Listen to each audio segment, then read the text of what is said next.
Kabul, Kabada, Yahuwah, Elohim, who is Al Shaddai. Isn't that right? The mighty Ted, who is responsible for us being here. And I through all his two works. Couldn't do it without him. Isn't that right? So I appreciate the way. Definitely had the opportunity to meditate on it this morning. I always try to meditate on before I get up. Try to be mindful of my steps and my going out and my coming in. I used to didn't be like that. But now he make me, he used to say, order my steps now.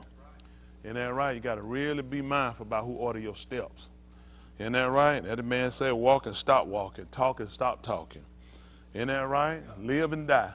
So when you start looking at what type of person you're dealing with, you have to really be mindful about how you address them and how you serve them at the end of the day. Because the goal is to make it in, above all. Isn't that right? So I appreciate him. Again, once again, we're in America. So ain't nothing changed here, right? Did anybody get the notice or the email? Anybody get a phone call tell y'all we free? So the fight still continues. Isn't that right? That's it. The saga continues. Until we get the email, till we get the phone call, till we get the legislation, the fight still continues. We are struggling in America. Isn't that right? But y'all know our goal is to persevere. Isn't that right? So that's what we got to start looking at, start considering. I appreciate, everything he has done and he is doing for us, especially for the word, to be able to consider our latter end.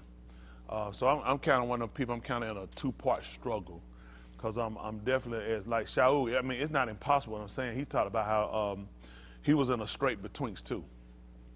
He said he had a desire to depart to be with Yahuwah, which is far better. He said, nevertheless, to abide in the Basar. He said, more needful for you. So at needful for me, I'm in a straits between two. I'm definitely, my goal and my admiration, my ambition above all is to be with Yahuwah. But while I'm here, I cannot help but to address the problem that the so-called Negro is struggling with every day. Once again, I had to give my disclaimer. I am for the liberation, equality, and the freedom of my people religiously and the people of my ethnic color race. So I got to let that be known. And right, that's a disclaimer. I need to put it out first so people don't make no mistakes about it. All we want is our liberties.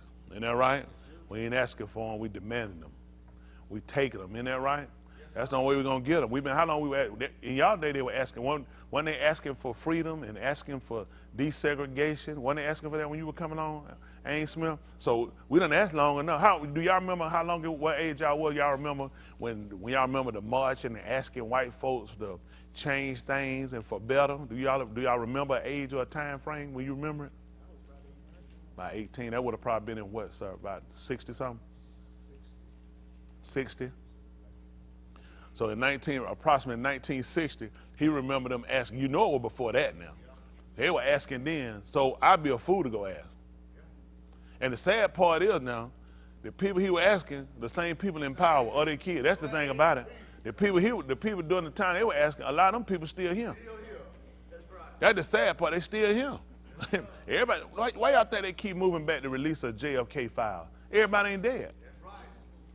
Oh, they were living when JFK got shot, didn't it? What make y'all think these white folks? See, they want to sell you this malarkey that all these people dead now. It's some new people here. They're the same people. I don't know. That ain't scary to y'all? We weren't living when JFK died.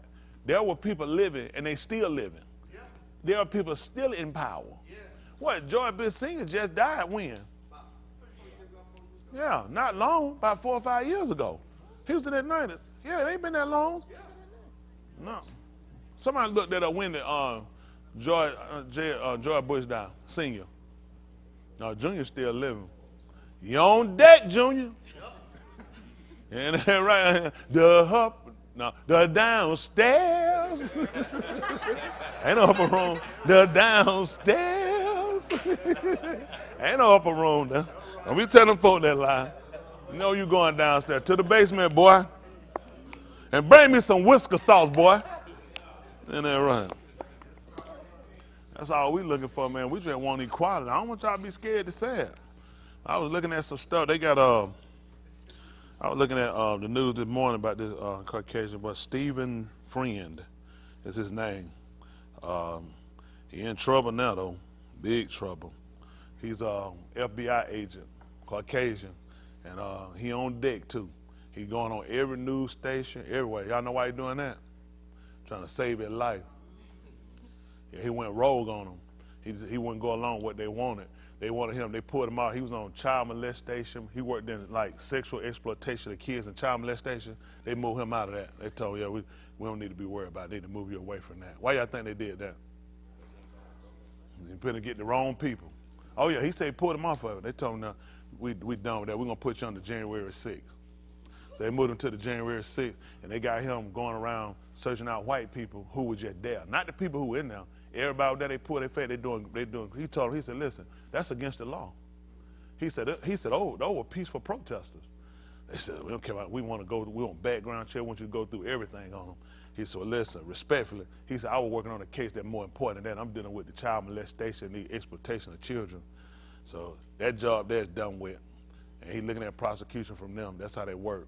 So now at that point, they done got here a whistleblower. He going around the country, he said, any news station, I'm going on them, I'm gonna let them know. He said, it was my lifehood dream right here. He said, it was it for me. I want to be an FBI agent. He said, it just done turned, the whole agency just done turned a blind eye to what's true. He said, his degree is in economics and accounting, so he can get, he said, I done brought them paperwork on corporation, fraud. He said, get that stuff. They said, man, we ain't got time for that stuff. Get that stuff out of here. So they ain't even interested. They got their mind set on the American people. See, I know you thinking these folks for you. A lot of folks, it's a lot of people that join the police force, join the FBI, join the GBI, join ATF and all these different organizations because they believe in protecting the country. They go in with a sense of the country needs help. I mean, I was going to join them. That's what I went for. I went to do what's right. Listen, if somebody was attacking this country, I want to make sure it didn't happen. And a lot of people have went in with this ideology, believing they was going in to help the country and for the better good. When they get in, they find the whole thing a hoax. Yep. You find out y'all giving guns away, y'all giving away ammunition, y'all starting these little wars. You keep wondering how you keep finding these small little countries and they got all these guns. And nobody asking the question, how you getting guns and you can't get nothing to eat? This makes no sense. How you getting bullets? How you getting grenade launchers? How you purchasing this but you can't purchase food? Because this is what the white oppressor does to them. Listen, I was looking at the news today. I know most of y'all don't watch it. Y'all got to watch Oprah, tongue liquor. Get your tongue lashing before you come. But they were talking about how, y'all know they got approximately 20 million Africans that are looking at dying from starvation. 20 million. Now, why they saying on CBN, NBS, and all these other channels, 20 million so-called blacks are on the verge of starvation. We're talking about dying. 20 million. All that money we gave Ukraine, we could have busted in half and fed them. See, that's why I don't care. Any black souls over there, if you lose your life over there in Ukraine, that's your ass. You ain't even care about, you don't give a damn about your own people. At some point, like, even, this is bad. You got a white FBI agent who put this is your career. His wife got fired 2 days after him. He said, well, I already know what happened to Dad, but I just move on. What's the chance that they let you go and your wife lose her job too? And she don't even work though. See, that's how they keep people from talking. That's why, let me tell you, they keep a lot of these agents afraid of them because they wreck your whole life. They're going to tap your phone. They're going to come after you. Every news station they go on, they're going to wreck them news stations. They're going to wreck them. They're going to go through them. They're going to call them someone heavy. You know what people are going to tell me why? We're not interested in the story. They're going to isolate him down until they can push him on to the verge of suicide. That's what they'll do. A lot of them guys who know, because they know how they work. How you going to be the agency that control all the paperwork? They control it. Listen, these news stations get information from them. Let me tell you what's stupid. We watch these shows that have you FBI agent, CIA agent, and they got this news outlet, and they got a news, like hypothetically, just say, just say he work at CBS News, and he getting all this intel on what we're doing, the organization I work for. Are you actually dumb enough to believe that they don't know where it's coming from? Ivan and his news station are popping up with intel that only people could know is us. And the only way I can have it because I work on it. And they don't have no idea who's doing it. Because they feed them that stuff. They make the American people think you actually get some information. You still ain't never got the truth of 9/11. You ain't never got the truth. You just got what they told. Listen, they were unmanned planes. These people know good well with no people on the plane. Just stop it. These people created this stuff. These folks know good well. They created the whole thing. Listen, this is not new. Listen, you can look this up and see if I'm lying. When they were going to go in, they were going to kill Castro. They devised several plans of killing Castro. The one was putting the poison in the food to make his beard fall out, make him sick, make him like he's sick, has cancer. Y'all got to remember now, this is back in the early 60s. These people had this technology. to put stuff in your food to make you sick, and your hair start falling out, and you start getting sicker, and all people look at it, you got cancer. That's all it is, a cancer, and you die. They had that Trump. They also were going to set him up. They had an unmanned plane. They had recordings. Please look this up, now. They had recordings of people in the plane talking, like people on the plane. They were going to blow the plane up so it could justify them invading. They were going to use that for Russia. That's amazing. Let me think. They knew how to have a plane and blow it up in the air with recordings of people on it. They probably can't do that now. They lost that technology. That was in the 60s. Yeah, they ain't got that now. Not in the 2000s, 22s, and 23. They don't have it now. So that teach you, they create these stereotypes and make you believe. A lot of these people, tell these people who know these people that died. A lot of people just got checks. Know that, like Sandy Hook, anything you say about these people, know that everybody gets sued. They own white people come out saying this, saying it wasn't real. Why they own white? This was just ask yourself, why your own white people saying it? It ain't come from us. It just makes you wonder whether it's real or not, for the fact that why your own people saying it's not real? Why would you say that when you see it on the news? What do white people know that we don't know? That's crazy. Because they teach you, they can create it. You don't see TV show where people get shot, ain't you? It look fake on the TV show? Wow. So the news show it to you look real too. So you just have to start questioning everything they show you. I'm just being honest. Ain't that wrong? I just got questions. When you get through with it, just say, I got questions. But you know, they make you feel like, oh, you one of them conspiracy theories like you are about me. Right. What's a conspiracy theory they got about you? See, don't let people come and put it on you. You put it back on them. That's right. Hello? Okay. I'm just trying to help y'all. Yeah. Hey, I had well, I don't get it. Too much. Don't worry about that either. That's too much. Don't worry about that. But at some point, we got to get to a point to where we, stop being afraid of these people, stop being afraid of what people can do, and eventually you got to start looking at your own security, your own welfare.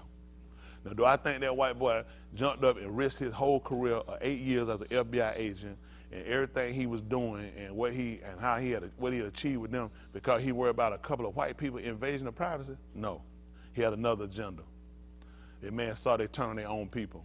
Don't fool yourself. I don't believe these white folks just jump out somewhere out of nowhere and you just start running out here and you start caring for people. Because I know for 8 years, you done damn sure seen them do stuff to us, you ain't said nothing. That's right. I ain't impressed. I ain't no fool. Let me get 8 years, he ain't never seen nobody black get incarcerated, get no false evidence against him.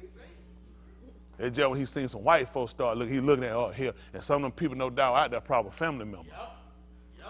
Oh, ain't no fool. I already know what happened, because you got superior. They tell you to do something, that's your job. That's right.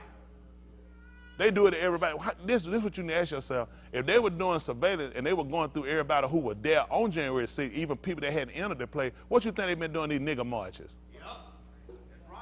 What y'all think they've been doing these nigger marches? These weren't people. This was the podcast I kept trying to figure, was he investigating the people in? He said, no. They wanted him to investigate everybody who was there and go through their stuff. And he tried to explain to them that it was against the law. He said it's against the Constitution. We can't do it. And his ass has been let go. Because he looked at these white people. It been different with niggas. Yep, that's right. I'm just telling you, I know why the FBI was doing it. They ain't wrong. They ain't no, listen, they done told y'all before. Y'all can tell it for a joke. Listen, the military has announced it. They said the biggest threat to America is white people. Yep. I don't know what these folks thinking. Ain't nobody more dangerous than white people. Listen, you can go get 1 million niggas and give them gun. They can't rob a damn QT. Nope. Clumsy ass, lazy ass. They can't do nothing. You take 2 white boys with AK-47, take the whole damn city down. 2 white boys, they'll take the whole country down. They ain't no fool, because you know what they do? They can infiltrate the military. They ain't, niggas gonna be just, look, gun on the street, sorry, them crackers gonna go right in there, they gonna be generals. They gonna be admirals, they gonna have ships. When they get through and they turn on your ass, they control the ship, they control the military, done. Listen, y'all can play what y'all want to. These white boys have already infiltrated the military. Niggas go in, before he go here, sir, he proud them 3 strikes. He proud of the bars and he proud of them white boy been past that. Yes, sir. They'll keep them some grunts down here. They know where to really make a fit. You got to get up in the top end. Yes, sir. That's how you start making weapons move. Yep. What sergeant can leave out there with some tanks and bring his ass back here and ain't got them tanks? Well, your ass gonna be so far in the level, you ain't going, they don't going to level. Hell no, we burying you. You'll never see Leavenworth. Nobody gonna ever know you. We're gonna get rid of your whole file. You will never hear. He know that. Ain't nobody getting no shit. These white boys can walk off with ships. These white boys, listen, they make their own plan of where they going. Niggas don't get that. Your orders come down from somebody. White folk write their own orders. They don't know no better. That's why they know. When the military comes out and listen, I watched them address Congress. And told them, they said the biggest threat. They look at these white boys. They've been telling them people that they have infiltrated the military and they are afraid of them white boys. Right. Listen, they got a bunch of generals retiring, bunch of their ass walking out there right now. They done told them, you done lost it. They done tried to tell you, they didn't even tell y'all they done retired, had it. A bunch of them are walking right now. They're done. They done told them, you done lost it. They done took over the military. Yep. These white boys smoke. Listen, all they gotta do is cut their hair, trim the sides. That's it. Damn thing, he Aryan Nation, he Ku Klux Klan, he Senator Congress. Then they ask, this is what you look at. Very seldom you'll find, this is what you're watching, ex-Green Beret and ex-SEALs trying to be Congress and Senate. The hell you say? Ain't no money in it. Only reason you take them jobs is the money you make when you get out. Right. Listen, the only reason white boys take them jobs, they don't give a shit about that job. They look at how much money they make when they come out. Yes, you get hired by the soldier, you train the people whole security. Yes, the kind of money these boys make. Listen, you get paid just to come in jail, watch over the shit, and tell them how to do it. All that wrong.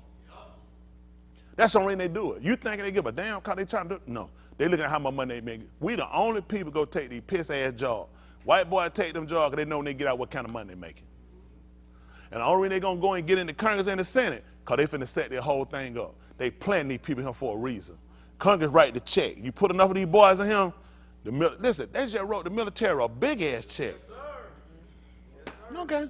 Go ahead. Tell them to go look. Why would a ex-Navy SEAL and a Green Beret want to be in the damn Senate and the Congress? Ain't no money in that shit. Right. Them boys make more money going to Congress. You know how many people employ them? You get paid for your speeches. Listen, I ain't got to put on nothing. I ain't got to get on no ground and crawl my ass. All I got to do is sit here and watch. Yep. Get rid of him. Get rid of all of them. Let me train some more people. They run their ass through and they get paid big money for it. That's why they made it. Listen, ex-regular soldiers in these countries make money, and they don't even know shit.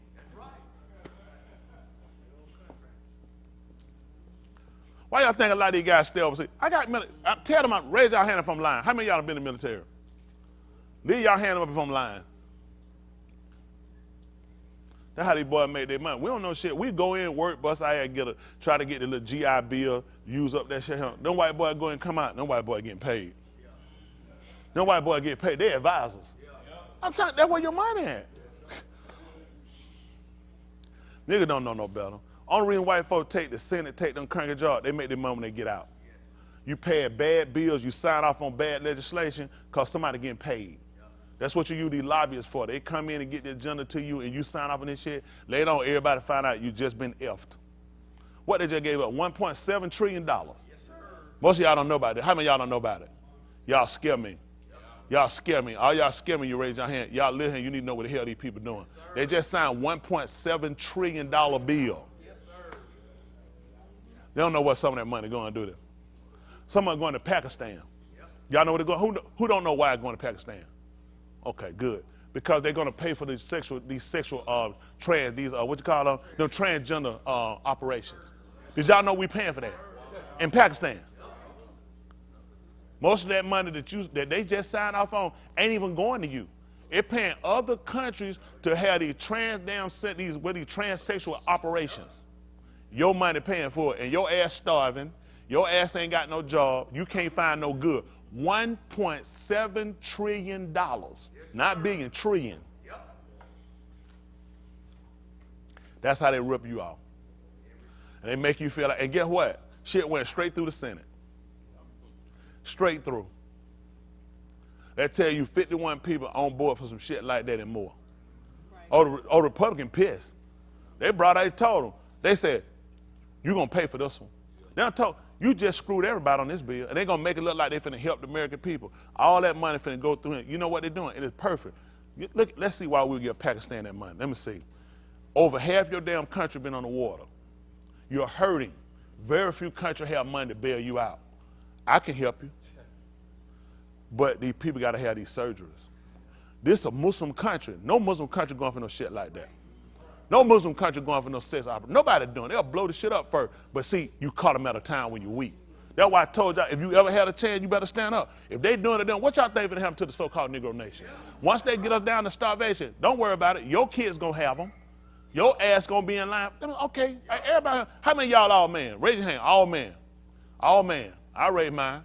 All men can't eat. All men starve, his family starving. What you gonna do with your pickle? I can feed your whole family right now and pull y'all out. What you gonna do with that pickle? You gonna let your family just sit here and die? All you gotta do is put them in the right situation. All of us will cut them off. That's why I'm trying to tell folks, if you ever had a chance, if they doing that, what you think? That's a Muslim country. They catch you walking with that shit on out there, you good as dead. Therefore, how many sisters y'all seen over there train better running through Iraq? Don't play no shit like that, man. Them folks will kill you. Don't play no stuff like that. But what I'm gonna do when I'm starving? What I'm doing when you don't flood my country out with your weather machine? What I'm gonna do when my own people turning on me, talking about getting my ass up out of here and talking about killing me? Let me go ahead and get that money. Ask Ghana what happened. Y'all don't think it's just amazing that Ghana wound up hitting a 34% inflation? That they done crashed the damn economy? Because Ghana was just getting ready to pass one of the hardest bills on homosexuality. They crashed the country. They're going to have to let those sissies free. They're going to have surgeries. They just gave up. Listen, Ghana already in line. They're finna receive some billions of dollars right now. What you think they did? What y'all think they did? They're going to have National Sissy Day, Marshall Day.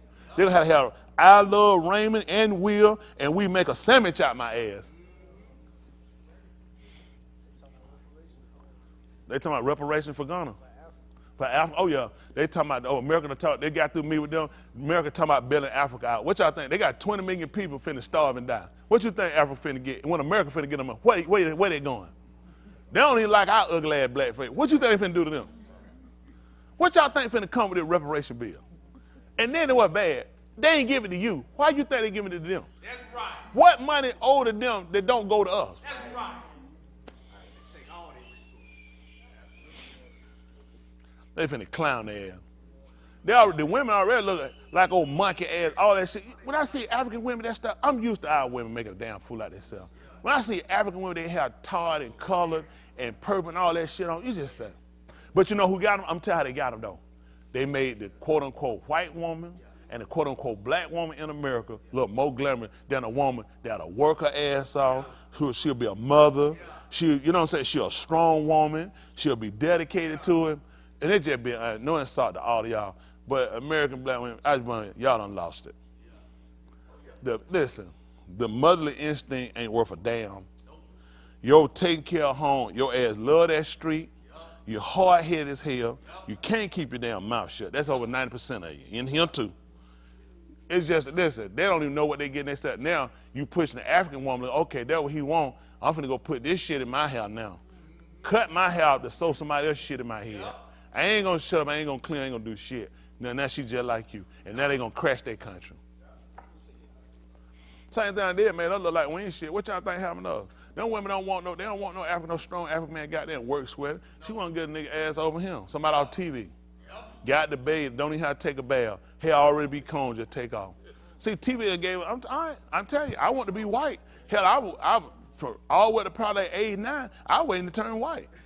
That's all I seen on TV. Father know best. My 3 sons. What the hell I want to be black for? Not the folks telling you lie. How many of y'all watched all black TV growing up? How many black shows you remember growing up watching? Everybody you seen. Who the cowboy? What black cowboy? It was John Wayne, Clint Eastwood, Glenn Ford. They had no black cowboy wearing that. If it was a black cowboy, it was a comedy. It was a comedy. And they be clumsy as hell, some barely get out of something. They'll make a comedy out of it. The white boy the bad comedy. They were the bad cowboy. That's how they do it. They make a comedy, some shit out of it. You know what I'm saying? Something laughable, because they look at. They would never wanted you to look at it. Listen, if you watch any cowboy movie, they'll show you your ass didn't even exist. You don't even pay attention. Nobody on that black. If there's somebody going against a horse just walking by like that, everybody on that white. The saloon white, all the women white, pull up a little thing, she the dancer, pound, the bartender black, white, the sheriff white, whole jail white. Ain't nothing but your ass. What y'all think the psychosis of this showing you this for?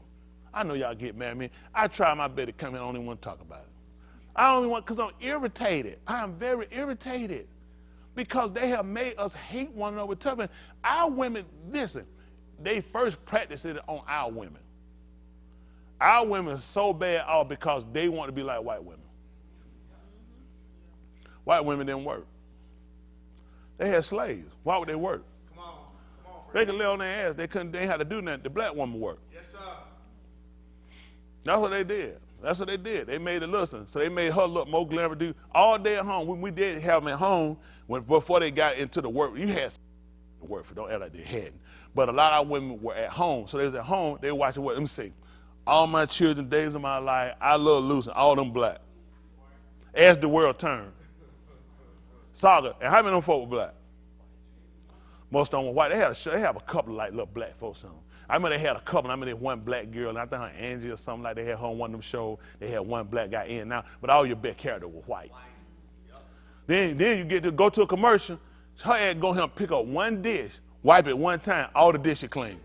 And don't even dry her hand. Nails and a gold ring. Y'all palm out. Add bad. She just put a drip on it. Hold down the sink right here, and she pick up that plate, and they showed it in that water. She do that shit one time. All the dishes sitting there just glistering.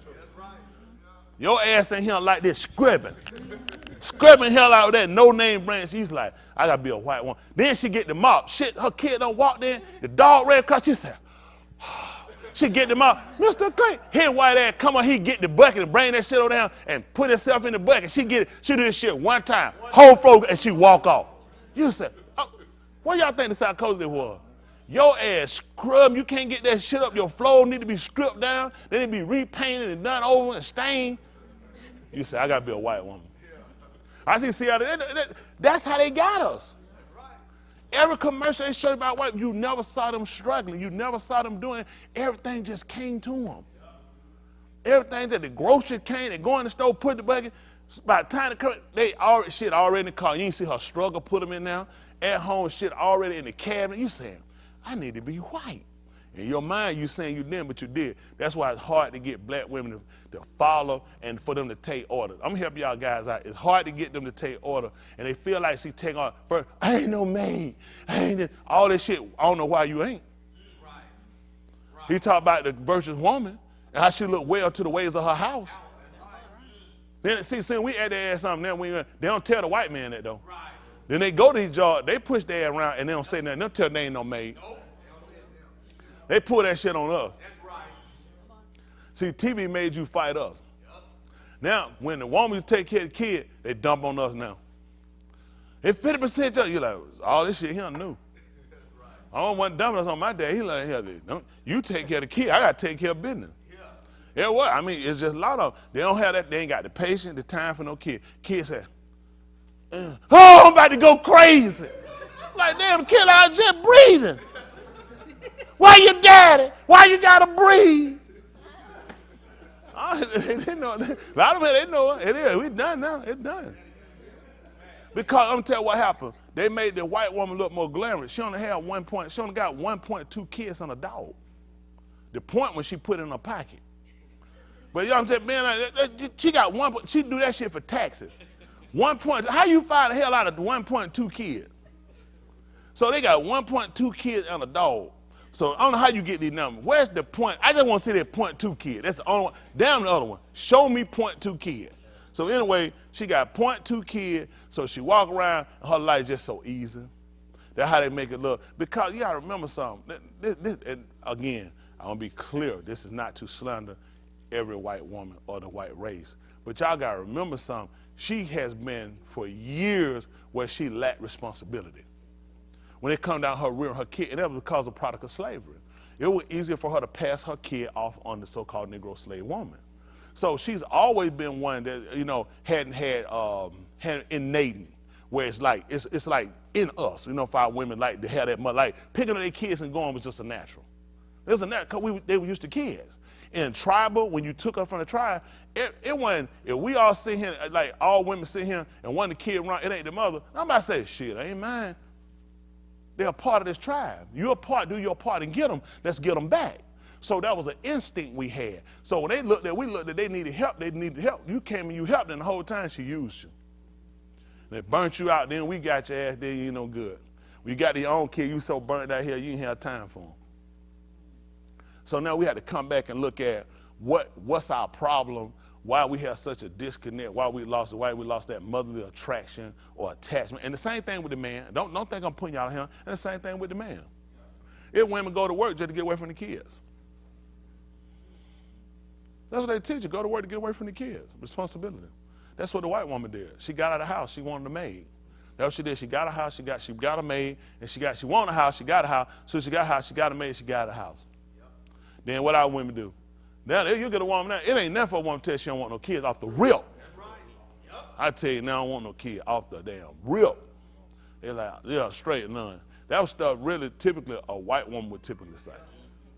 Again, please don't take no slanting white people, because I don't want that. I just want to tell you how systems how to work and how we kind of got into this situation now, and we so burnt out. That's why you look at so many so-called quote-unquote black women. We all burnt out. We all tired. And don't be but 1, 2 kids. Y'all got done. These folks here they go to any church and y'all make that shit. Y'all can make a mega church. Yeah. Ain't many folks can hold out no whole pew by themselves. Yeah. They can bring 6 of their cousins and still have room on them. I'm talking about fat cousins. These 2 right here they can make a mega church. They can go somewhere folks got 3 members, then they go get a long bill mega church. You know what I'm saying? Because now, I mean, it's just now, they get 1 kid. You like, if y'all just had 1 kid where y'all at, y'all be like, man, this is so damn easy. I put the kid in my pocket, take off. They be like, this 1 kid, what it be like? You be like, 1 kid? Well, it's because you had to look at dealing with a mass number. So dealing with a mass number, you got to kind of coordinate how you got to move and how you got to do things. But they just show you how savvy our women are, though. Yeah. And our women savvy, and a lot of them have given that up for, I want to be like this woman. You know what I'm saying? Versus everybody created differently. See, every race can learn from one another. It is. I ain't saying, listen, I ain't trying to make the white woman a bad woman. I'm just trying to tell our women where our fault kind of came in. You know what I'm saying? What came to be your defect and what hurt you. You saying, you know, the black man, he don't respect us, he don't respect it. Because we looked at you lost something. He was in the guy. Don't get me wrong. You looked at hell. He ran after her irresponsible ass. So apparently that's what he wanted. Come on now. You ain't just changed for no reason. Hell, that's what we ran after. We want that irresponsible ass woman, she can go anytime. You look, hell, I got responsibility. You know what I'm saying? And you used to hold a man down. They used to, with fornication, a woman used to ask you, if something happened, what you prepared to do? And he had to say, I'm going to take care of it. Or he going to say, I'm going to marry. So you only had that conversation because he don't want to hear no shit like that. Can't have that man get ready to do nothing, tell something. If something happened, is you going to marry me? Oh, shit, we going way too far now. Okay, everybody laughed. I'm telling you the truth. What happened? You used to tell him, if something happened, you gonna marry me. You hold his ass to that. Now, cause he gonna like, you know what? You tripping. I'm out. I'm going. Cause he looking at, he don't want no response. His ass became irresponsible. Listen, the average eye men are boys. Boys, by the end of, you give us toys, we'll take them, we'll play with them. We just don't know how to put the shit back up. Okay? So we have to be trained on how to be better men and how to look at when we get something, you trying to get quality. Got it?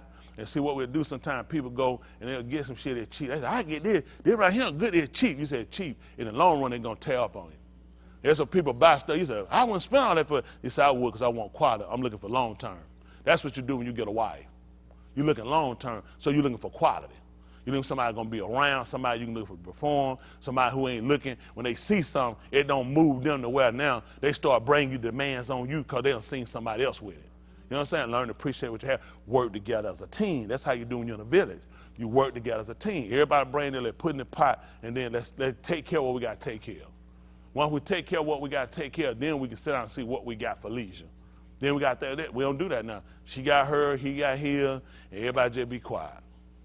Why you want to know? They know how it is. Black women, how many of y'all in here married, guys? How many of y'all know y'all wife's Social Security number? By heart. One.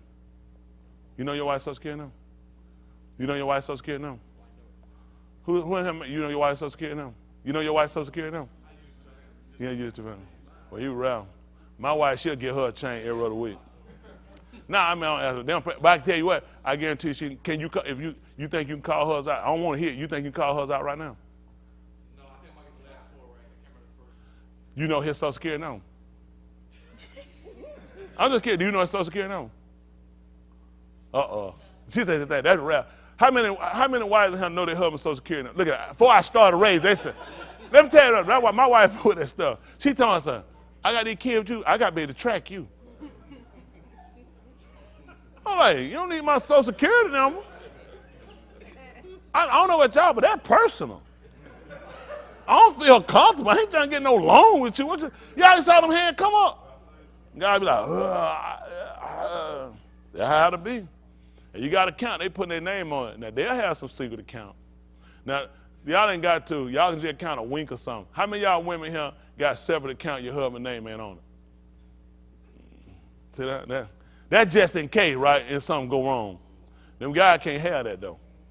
They can't have that. See, women, they teach them how to make sure you got it. Make sure you get that nigga's Social Security number. Make sure you get you a separate bank account. Make sure you got all your stuff locked down. We don't have that account. They don't have no conversation. They don't teach me in that. We fall in love with their ass, and we just start talking and telling. We start handing over driver license, Social Security card, all kind of stuff. That's the system, though. That's how they kind of got them. Women try to make sure I think what women try, they feel like the mystery and about women is the privacy part of them. That they kind of keep that little security themselves. They always got that little edge up on you. I see some of them smiling. They like that little edge up. They got them numbers now. There's some numbers. I don't know how the hell no man better at math than a woman. Now they know your social and your date of birth. Them critical numbers right there. That beat all the algebra and geometry you want. That's how you get into that division and subtraction. And they're going to divide and take from your ass. But see, that's why we got to work and try to educate ourselves to be better people. And we need that. We need that. We need to learn how to deal with one another and how to relate to one another, try to understand one another, and learn how to communicate. Because really we know how to have sex, but I'm trying to do we really know how to communicate. That's a key part to keeping a relationship is how you communicate. Interesting. Nobody say that. It's really interesting. You need to know your spouse so you can know what and what you can't do. Just because she ain't said that don't mean it's okay. I'm just being out there, pop up out the house, just walk out, just gone somewhere, don't come back, then you don't say nothing, you back, then you just be popping again, you gone somewhere a long time, you pop back, you be like, well, she good with that. It don't mean she good with it. She could just be counting down the days on your ass. So what we'll look and think about, you don't say that, I thought we were good. She'll just sit back and she'll stalk your ass, and you be thinking you're good. Your days is numbered. See, that's the thing. See, because we don't communicate, we don't know this till when. All the shit going out the house. Then we looking around talking about, what's that? See my mama laughing? How it is. My dad went to work one day, he came back, all that shit was gone. Last thing to go was me in my bed. She said, you go on me, you staring at your dad. I was like, damn, that's a way to get woke up right here. I said, let me roll this up. I had to roll this up and go like, I ain't told nobody. There's a truck out there. My shit was the last stuff to go. I said, I probably won't be here when he come home. I'm going to go with you. But see, kind of how to be, though. We don't know. We'll find out when shit hit the fan.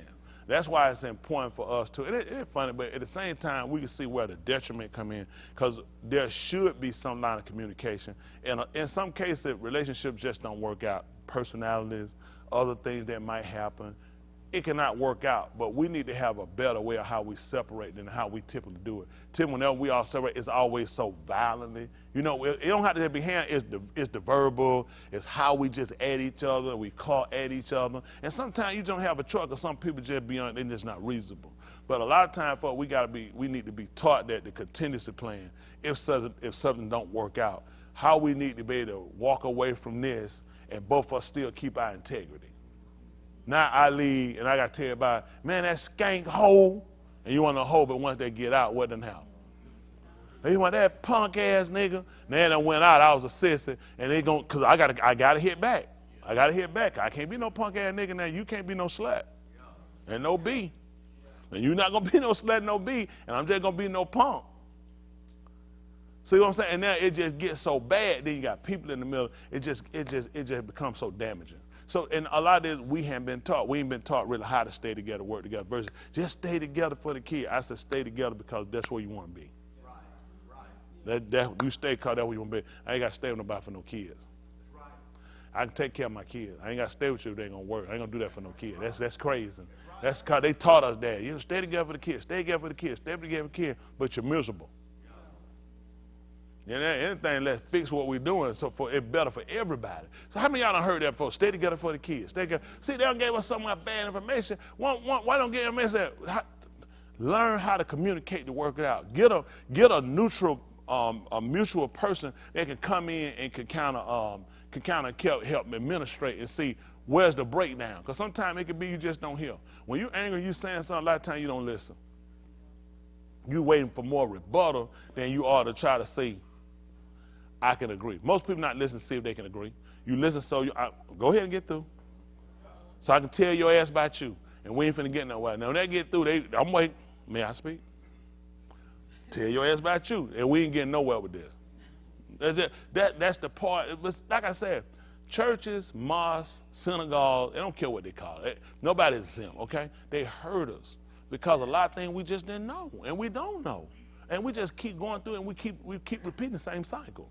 Because nobody ever takes time out with the so-called Negro to talk. Y'all young people, y'all got the opportunity to really have real conversation. Yeah. Real conversation. I know what kind of position, I know for further on, well, what kind of position you like? I said, the hell, y'all know. First of all, how about that position? Your ass be out that door. Did you try that position? Do you like that position? Well, your ass out and they in? Yeah. They think this is the kind of conversation they have, what kind of position you like. You know, I got to be real about it. And a lot of times, it ain't going nowhere. Because people don't have real conversation. And listen, sex is great, but at the end of the day, a relationship is not built on sex. And if it is, it ain't going to be built long. You got to have something more in a relationship than just, I ain't jacking off. And she's talking about, I ain't playing the banjo. That's all temporary. That's all temporary. All the hype will go away and you just living. And if you don't have a system in play, if you don't have some type of agreement on how you work and how you're doing, all you're going to have is miserable years. Miserable years. These people tell you. Miserable years. And that's why you just started self. I said, man, you let her do that. Or she might say, at that point, they're like, shit, I don't even want to rock the boat. You know what I'm saying? I'm just him. And when you start saying that right there, you already lost it. I'm just him. You can't just be him. You got to be active. Y'all got it. That's just being honest. Shit, that about putting some of that Christmas shit in the front yard. It's just that to the wind blow it over. You know that right? And you're going to be somewhere, be productive. And see, that's the kind of people didn't have them conversations with. I'm just being honest. People have conversations with her. Well, we could have went into things a lot differently. So y'all guys got opportunity to go into marriage, go in relationship a whole lot different. Looking at, first of all, securing who you are. You might think you know who you are, you really don't. Because you're going to run into so many people when you get in life. You tell them, you coming out from high school, Joe, you the same person you were in high school. Totally different. Because now being around other, it kind of shapes you. You start watching certain things, start looking at how people operate and do things, and you start to formulate an opinion about what you want to do based off other people you see and how you see things going with people. Where you see nice cars or how people having this or the way they communicate or things they do, you start saying, I'll take some of that and use it. I won't use that. I like this. I'll impute this in my life. And that starts to create the type of person you are. So you need to first make sure that you kind of set who you are spiritually so you have your boundaries. That's how a lot of people got to get messed up. Just like college. Getting to college, pretty good girl, go him, now your name on every bathroom in him. Your ass done been in all the boys' dorm. Ain't to clean them up either. You been getting cleaned out. Because you didn't have no fundamental basis for who you are and knew how to shape yourself. So you just took on everything you saw. They popular, people knowing they like them, and you ran and you just adopted that. And before you know it, you're a bad person. Then you come later on, you want to come here, you want to confess, hold our ass up all that time. We already tired and old and shit. I'm trying to get Social Security. We don't have time to talk about all that. We done already talked about it. So I try to give y'all some good advice. Am I telling the truth though? You see, people shape you. Don't be no fool. So if you don't have, to me, the religious aspect of who you are, and building yourself the way you got those principal things about you that you know, I can't do that. That's not even an option. You know, that's not me. I'm not doing that. That's how people get. How you think people get? Nobody go by themselves and just get no crack route and just say, I'm gonna just try crack. You typically gonna get involved with crack because other people in your group are using it, and they'll sell it to you as though it's okay. And that's how people get into the drinking. Nobody just on their own, nobody around, no other affiliate, and just said, let me just start drinking. No, you typically gonna be with some people, or you're gonna be sitting in a setting and people drinking. And they cool, and people having fun, and you wanna be cool and you wanna have fun, so you pop one. Next one, you're alcoholic. Because now you done started a binge now where you're gonna be a regular drinker. And you're gonna realize you can't control it. You don't know when to stop. See, when you first started drinking, man, that shit's so fun, it don't make no sense. It's fun, don't let about it, it's fun. It is fun. Till you realize you're a damn drunk. Yeah, you drink so much now, you don't get drunk like that. You drunk, but you past that, you feel like you controlling it. You just went too far, you don't realize it. It went from just being fun to now change your personality. That's how I was last had fun till I was an angry MFer. You can't control it. And that's what happened. You know what I'm saying? You start looking at your group, you look at the people you're around and what you get. It's going to start to shape you guys. That's why we had these conversations too. And I like to address y'all so you got something to consider. So you got to start looking, when you deal with people, what you want to take from them you can use and what you can't. Do like your stomach does. Go eat all you want. I guarantee you, your stomach going to keep all that shit. Somebody going to throw it up. Rest of it going to shit it out. Can't use it. So that's how you got to start working like a digestive system. Take what you can use, the rest of it, discard it. Make sense, young people? You can't take everything you see. You can't use everything you see. I don't care how much they say, but it's got this and this and this and this. Yep, I ain't gonna be able to use it. Can't use all of it. Y'all got it? Learn to take what you can use, okay? Start to build yourself to make sure what's the principal things for you that you ain't gonna cross. You gotta have conviction about certain things. Like me, hell, I could have used crack, but I had convictions. There's a lot of things I could have raped women, date rape. I had convictions. I'm gonna be honest, you don't have them. Shit, this everybody do it. See, you don't have no. I'm telling y'all, young folks, you can't. No, that ain't my thing. I gotta learn. No, that's not my thing. I ain't into that. Hell, I got time to be raping nobody. No, that ain't my thing. Man, it ain't rape like you get about the street. Your ass crazy. You don't play. It's just things you don't be careful. A lot of people don't just jump up with date raping. They get caught up with them groups. And the group, no, they don't want to look lame. They don't want to look weak. Now you mess around that girl, get out of here, she called them folk. Now your ass sitting here with some felonies. Sex charges. Y'all young people, I'm telling you, don't do it. Y'all looking at college, you going to go to college. You can't fool with everybody, man. Hell no, I got a girl, she in here laid out, man. The hell you say? That girl wake up, man, catch your ass on top of her, you going to prison. Y'all hear me? Don't let these folk fool that tell me that rape. Yes, sir.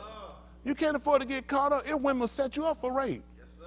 All she got to do, you in the mood you going, stop. That's it. Listen, she ain't tell y'all still going.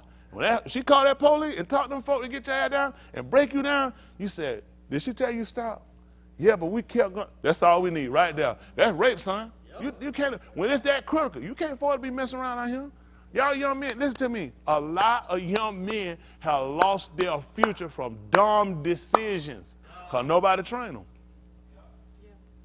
You need that father to figure that, tell you, look at that girl and say, leave that one alone. My daddy called him Pepperhead. I don't know the hell of he's gonna bring them down Pepperhead girl around him. He called him Pepperhead. And that damn Pepperhead girl, I said, Pepper. I didn't know what I ain't gonna ask. I thought Pepperhead. Apparently it was pretty serious because he didn't want them around now.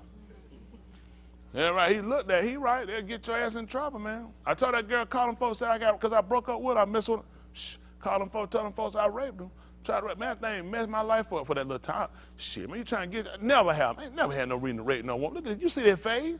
You should have seen it back then. Hell, I look out, that man couldn't look at me, them folk gave my bun, them folk, man ain't got no reason trying to rape no damn by looking like that.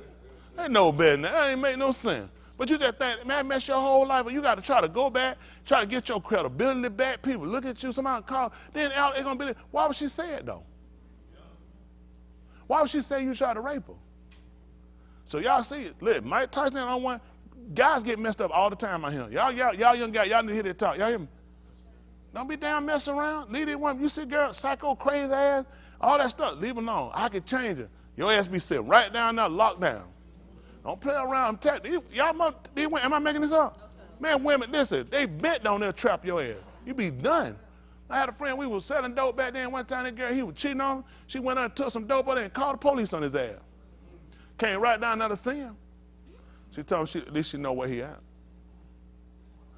Listen, that's serious as hell, man. We something like I don't know want to meet her ass.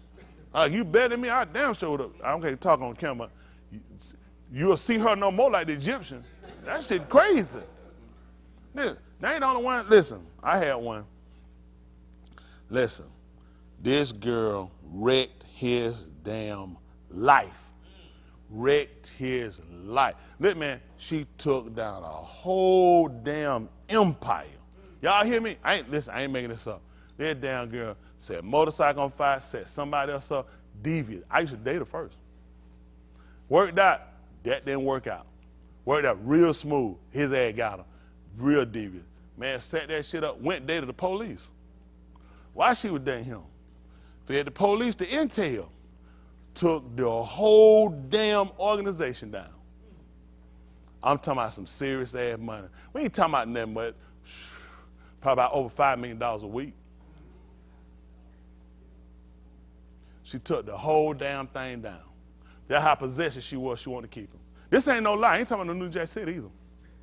She took the whole damn thing down. All she did went there to her police while she dating him. Found he was cheating. She took everything down. Everything. People down. Life down. I'm talking some serious shit went down. When I tell y'all what I'm telling you, y'all hear me? Don't mess around. That's why y'all say I'm back there. I went got that little country ass good back there. Slow as hell, didn't know now. I said, that's it. Can't remember these women. I seen her little slow ass. I told her walked up to her. She was so impressed, had that jacket on. Oh, I was styling profiling. You know what I mean? I said, what's that? I said, because it was just how I was used to shit like that. You know what I'm saying? But wouldn't be, you know what I'm saying, overly like excited. I'm not taking. I like slow, enunciate. You know what I'm saying? Working with her. Fine, she have on those shoes and all. Look at her, she real slow. She don't know. Show her some crack. I said, that's all I need to know. Come on, I got something for you. I know I could work with her. She knew what it was and size and what it sold for. See, I said, oh, they're knowing them street one right there. Ain't nobody do nothing with her. So I got that little country slow one like that. Yeah, you don't want to mess around. You want to get somebody you can make a home with. They're like they tell you, dog go roaming in the garbage. He get ready. He know to come home. He ain't gonna sleep in the garbage. So that's what you start learning. You don't want to mess your life out here with these folks. They'll look good, old little ass come out, little tattoo rope cross there. I'd have never married nothing like that. Nothing wrote on top of that ass. I'm not interested. I don't know who wrote that on that ass. How many don't see that ass? I'm not interested. Not interested. Yeah. I know that. I know folks don't see it. If you don't wrote it and you don't bought some special pants so you show wrote on top of that ass, I know what's going on, and I'm not interested. Not to take you home and tell me I make you no wife. So y'all young lady, y'all got opportunity to see to do things different than we done. Y'all got opportunity to go through and take your time. They'll make you look like, oh, that's what the guy want, they want. That stuff play out. Every one of them got them, they play out. Everybody got time to keep looking for your ass.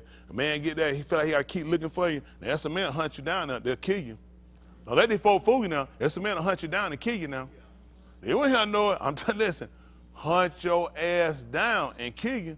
You don't be playing around. Don't get nobody crazy ass. Man, keep getting you putting no gun in your head. I'm just tripping. Oh, the gun in your head? Hell no. Hell no. Ain't that right? Just shooting holes in the wall. Y'all around, shooting out the door. Leave his ass alone. All right, I'm trying to tell you now. He come find your ass now. Y'all got to know what y'all doing out here. Listen, this world out here, it's some crazy folks out here. Mr. Hood changed my mind. He'll fix you up, make you new. That's why I try to come along and try to help y'all out. You want a crazy ass woman, Gavin? No, sir. What kind of woman you want? Black. Why she got to be black? You just like black women? Man, leave your flavors open, man.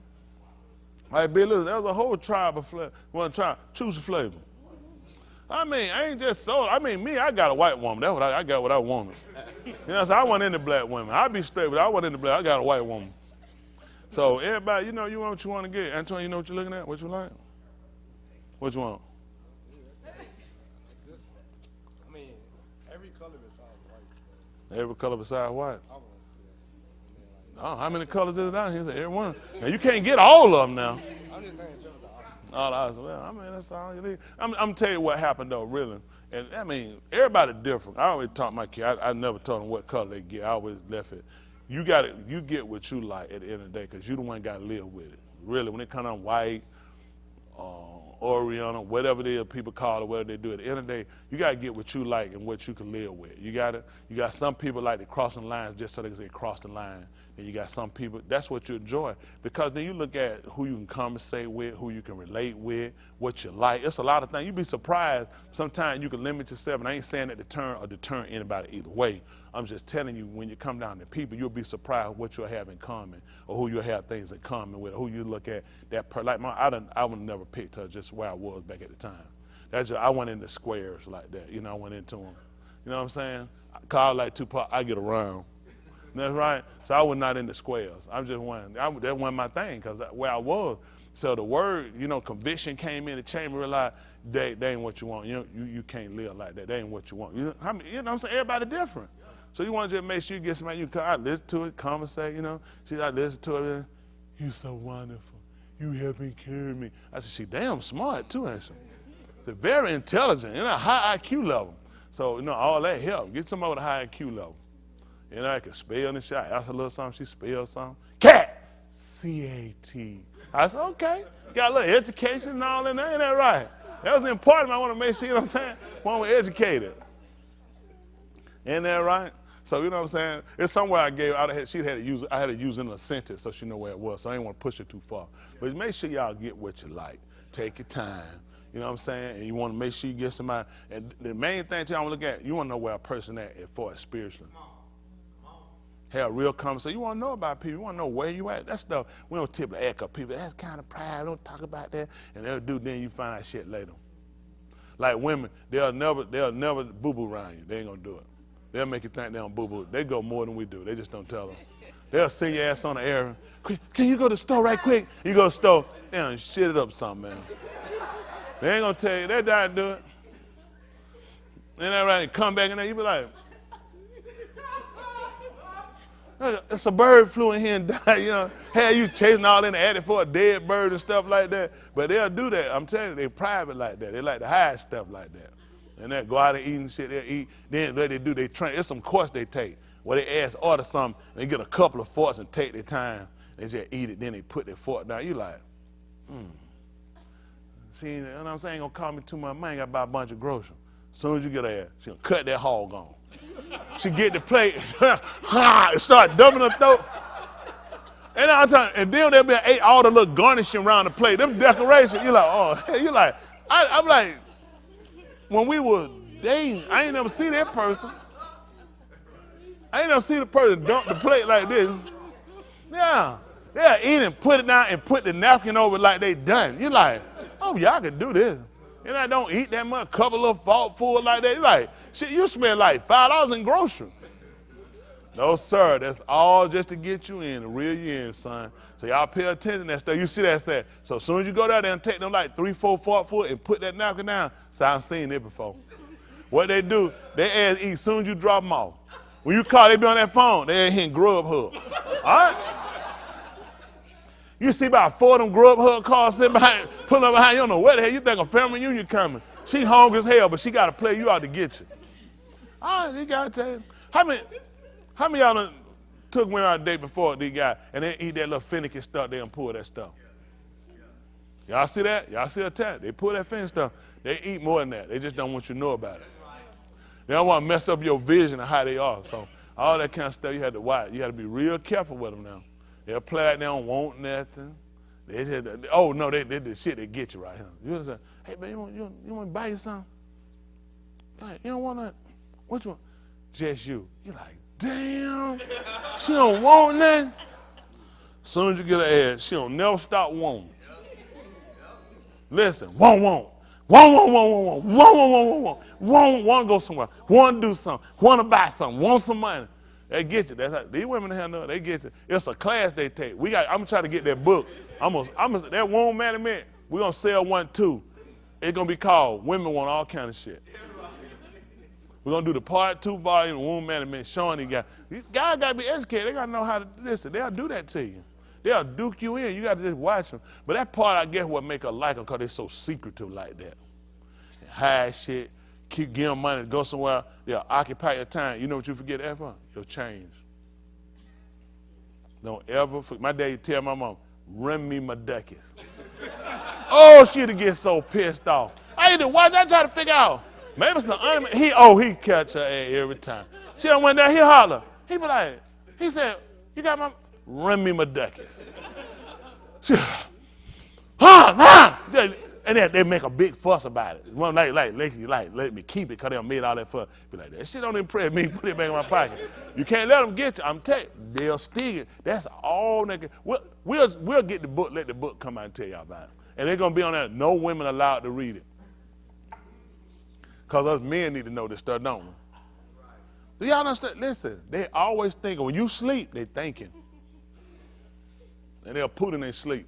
If you don't believe me, leave a recording over there by them. Now, don't let them fool you. Oh, don't you do it. Oh, you nasty dog, you buzzard. Oh, I don't know how many dogs and buzzards I've been called. Soon as that, I said, what that is? She said, that's air. I said, air? She said, air. She said, that's how they were air. I said, hell, they had a turd dingling in front of it. Hey, anybody that been played like that, they done told them it's air. They play this, and the shit guy said, okay, air. What the hell mine is?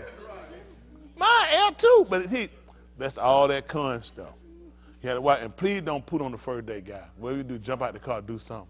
Match the brake and act like you ran over a squirrel or something, or ran over a possum, because then they're going to just ruin your life. All this stuff, we got to get y'all a one-on-one how to fool them too. You know what I'm saying, how to get them. And then you ask to see if she going to pay. But don't do that. You're going to lose that whole day. You broke ass nigga. So you can't ever do it. They're not going to do that. And if they do say, you know what, we go out, I want to pay. You just got reeled in. You just got reeled in. Take your money just in case. Go ahead and pay it away just to save it. Because they're going to be, this is where it's going to happen. You marry later on. You know what you always going to hear? When you bring some shit. You know what? I know you had money. What about that time? What about that time? That time when I paid for everything. Tell me that shit over 28 years ago? That's going to be the claim to fame. I'm telling you, you will get blackmailed. If they ever pay for something, they're going to remember it and they're going to hold it up. You don't pay for shit for like 100 years, but that one time they paid. That's a pay of everything you ever done. Then they're going to tell you how I gave up everything.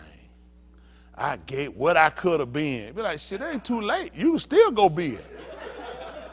Don't act like they're going to give you no. Anybody ever been held in with that little line on what they gave up and what they could have done and all that? I'd be like, hell, it ain't too late. You go ahead and do it. I want to see you try it.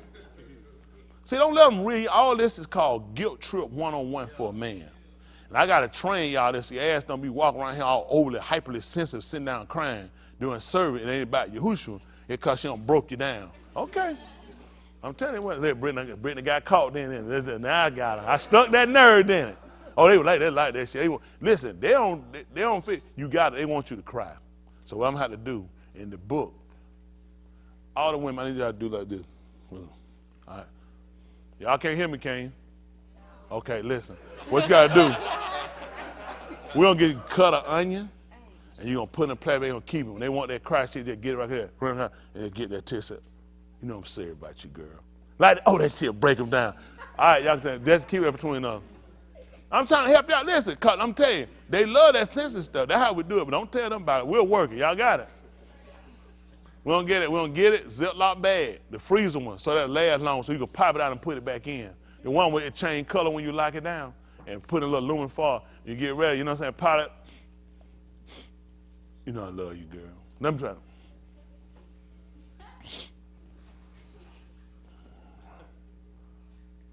You know I love you, girl.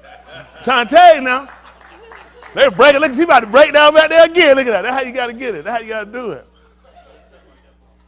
See, I'm trying to help y'all out. Now, you want to be successful out here? So I'm trying to help y'all where y'all can be successful. Now, don't tell them about it. Now, they ask you about it.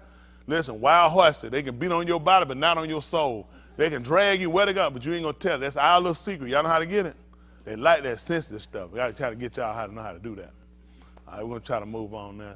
Try to move forward. I got to watch out. Yes, sir. But don't forget that we want to reiterate that cuddling is a sin. Oh, what happened now? Cuddling is a sin.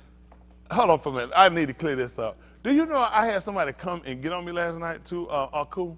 They said, I just want to say, all the years I've heard you preach, you have really preached the word. You put it down. you have just started getting off. I said, I'm trying to figure out, I'm getting off. They said, oh yeah, you done got off bad. I said, I got off. My husband and me have been having the greatest time. I just lay on him, just relaxing, going. And you go and preach about cuddling is a sin. I said, I never said that. Oh, yes, you did. My husband texted and said, you heard, preacher, this over with. That's a sin. I said, I never said it was a sin. My wife's head just heavy. And that's the bad shoulder. We need to switch sides in the bed then. I get one of them pillow lift. That's a heavy head. It don't look like it. It's a lot in that damn thing. A lot of blood or brain one. But anyway, that thing starts. When you get old, you just can't, I don't know when you young and all, you just like, shit, romantic, just laying, just going. You get old, you like, I got to move. I need to turn or flip the TV. Then it be the damn remote in. Like, why you pick the wrong side in the remote? You know what I'm saying? They'll come get you when you like, damn, I'm into something right now. They'll come. You like, seriously? Right now? But that's that kind of stuff they do. So you got to be available for when they try to come in, they create their time and want to try to mess up your time and try to work that shoulder out. If y'all don't go to gym, just work out that one side of that arm because they're going to come lay on there and that damn thing going to get numb on you. Start feeling them pins in your finger. So you got to be ready. So also, cuddling is not a sin. Y'all hear that? I encourage y'all cuddle. Now he know he heard. Hey, I got somebody that's out to cover their ear. Tell me, I ain't heard nothing. It's a sin now. Y'all got, no, we got, I guess what happened to, what you see kind of formulates you. I had friends did that. Like they wear shit, they have that shirt, I'm hers, he mine. I always thought that's some lame shit there, man. I wouldn't do that. They're walking down the street and then they hand each other back pocket stuff. You're like, who does that?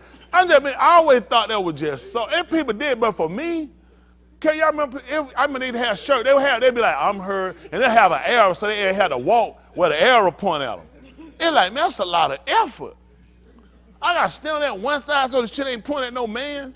No, I don't have time. I ain't got time for them clothes, them special clothes, hyphenated clothes to try to tear from. Be like, y'all don't know we together.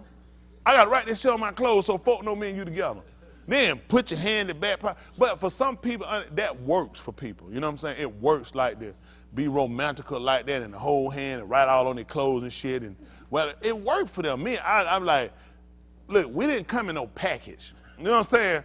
Let me just be me. You wear your clothes, let me wear my clothes, and we still be together. But that's everybody different. There's nothing wrong with it. I mean, I came up different. You know what I'm saying? Why I can't friend? Man, the people I grew up, they were cruel. They'd have caught me with some shirt on like that shit, man. They'd been, oh my goodness. I don't know, it'd have been bad. How were they like that? Y'all had that down there? Y'all do that? You seen folk there, I'm hers, she mine, and all that arrow. Y'all ain't never seen nobody do that?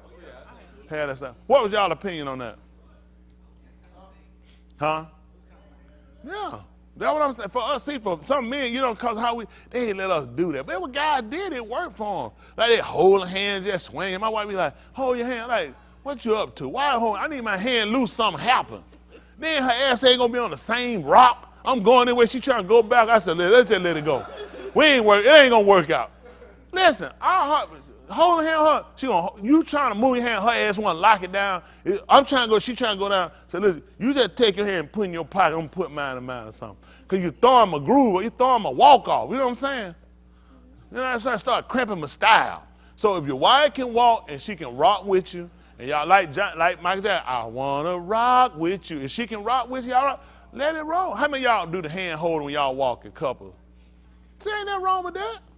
Y'all can hand hold and do that. Y'all do the hand holding. That man, well, I'm going to start holding. He ain't going to say he's going to do what I do. Well, I'm going to start holding hands. He going to do what his rod do. That man going to get me assassinated in him. I been around and get assassinated by a tube of lipstick. I already know it wasn't all cool. I'm watch y'all people. Never trouble. All right, we're going to try to move forward. Y'all cause a lot of trouble, though. All right, I'm going to get ready to sign the cartel some rock. Y'all go ahead.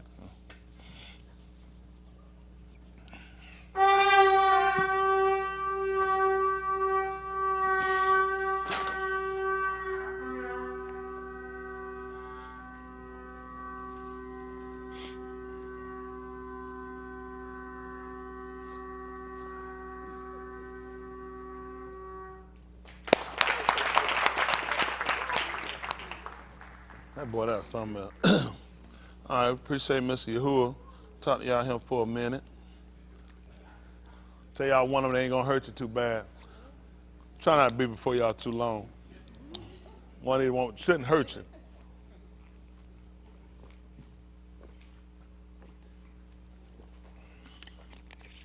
Trouble. All right. Romans 15 and 4 and 4. 1, 2, 3, 4. All right, this is Romans 15 and 4. Listen. For whatever Nikatab before, So whatever was written before, Nikatab Talamidas, so it was written to do what? To limit us, to teach us, to show us, and to instruct us. We talked about this on many occasions. Ain't nothing changed. It's still there for that same purpose. Listen. so that through endurance Going through without giving way, and through the Nakum, and comfort of the Ketubim, the writings, we might have Tikva. we might have a cord, or we use your call, we might have an expected weight. Let me see.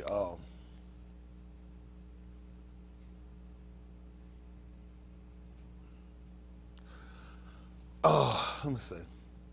Trying to think about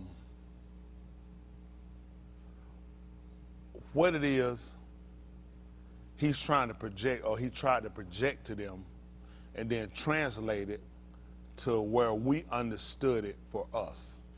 I think that's kind of one of the bigger things that we look at, because when you read,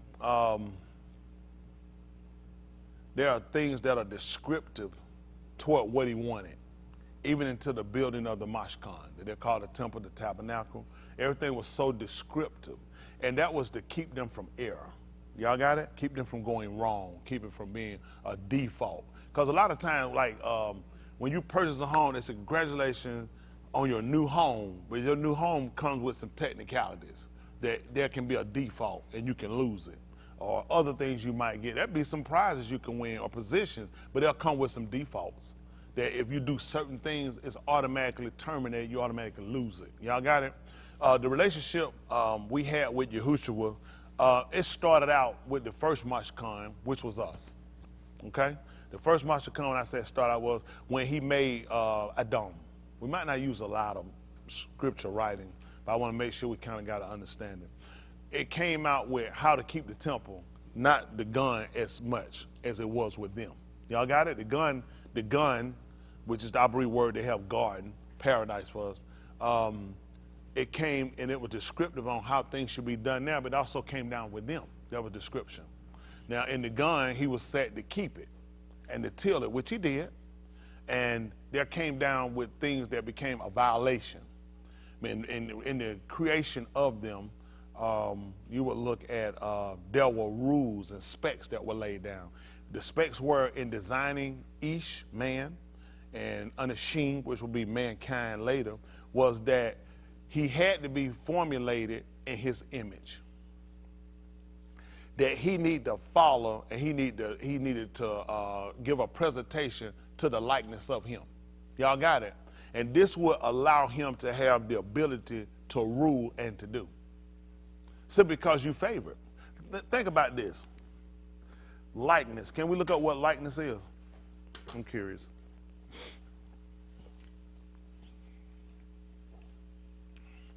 Likeness, the fact or quality of being alike, resemblance. Okay. Have y'all ever seen a person, or you've been mistaken for a person, or you mistake the person for somebody, and it startled you because of the resemblance? Because there was something, a certain order to that person who they resemble, or a certain honor to that person, maybe who they resemble. You know what I'm saying?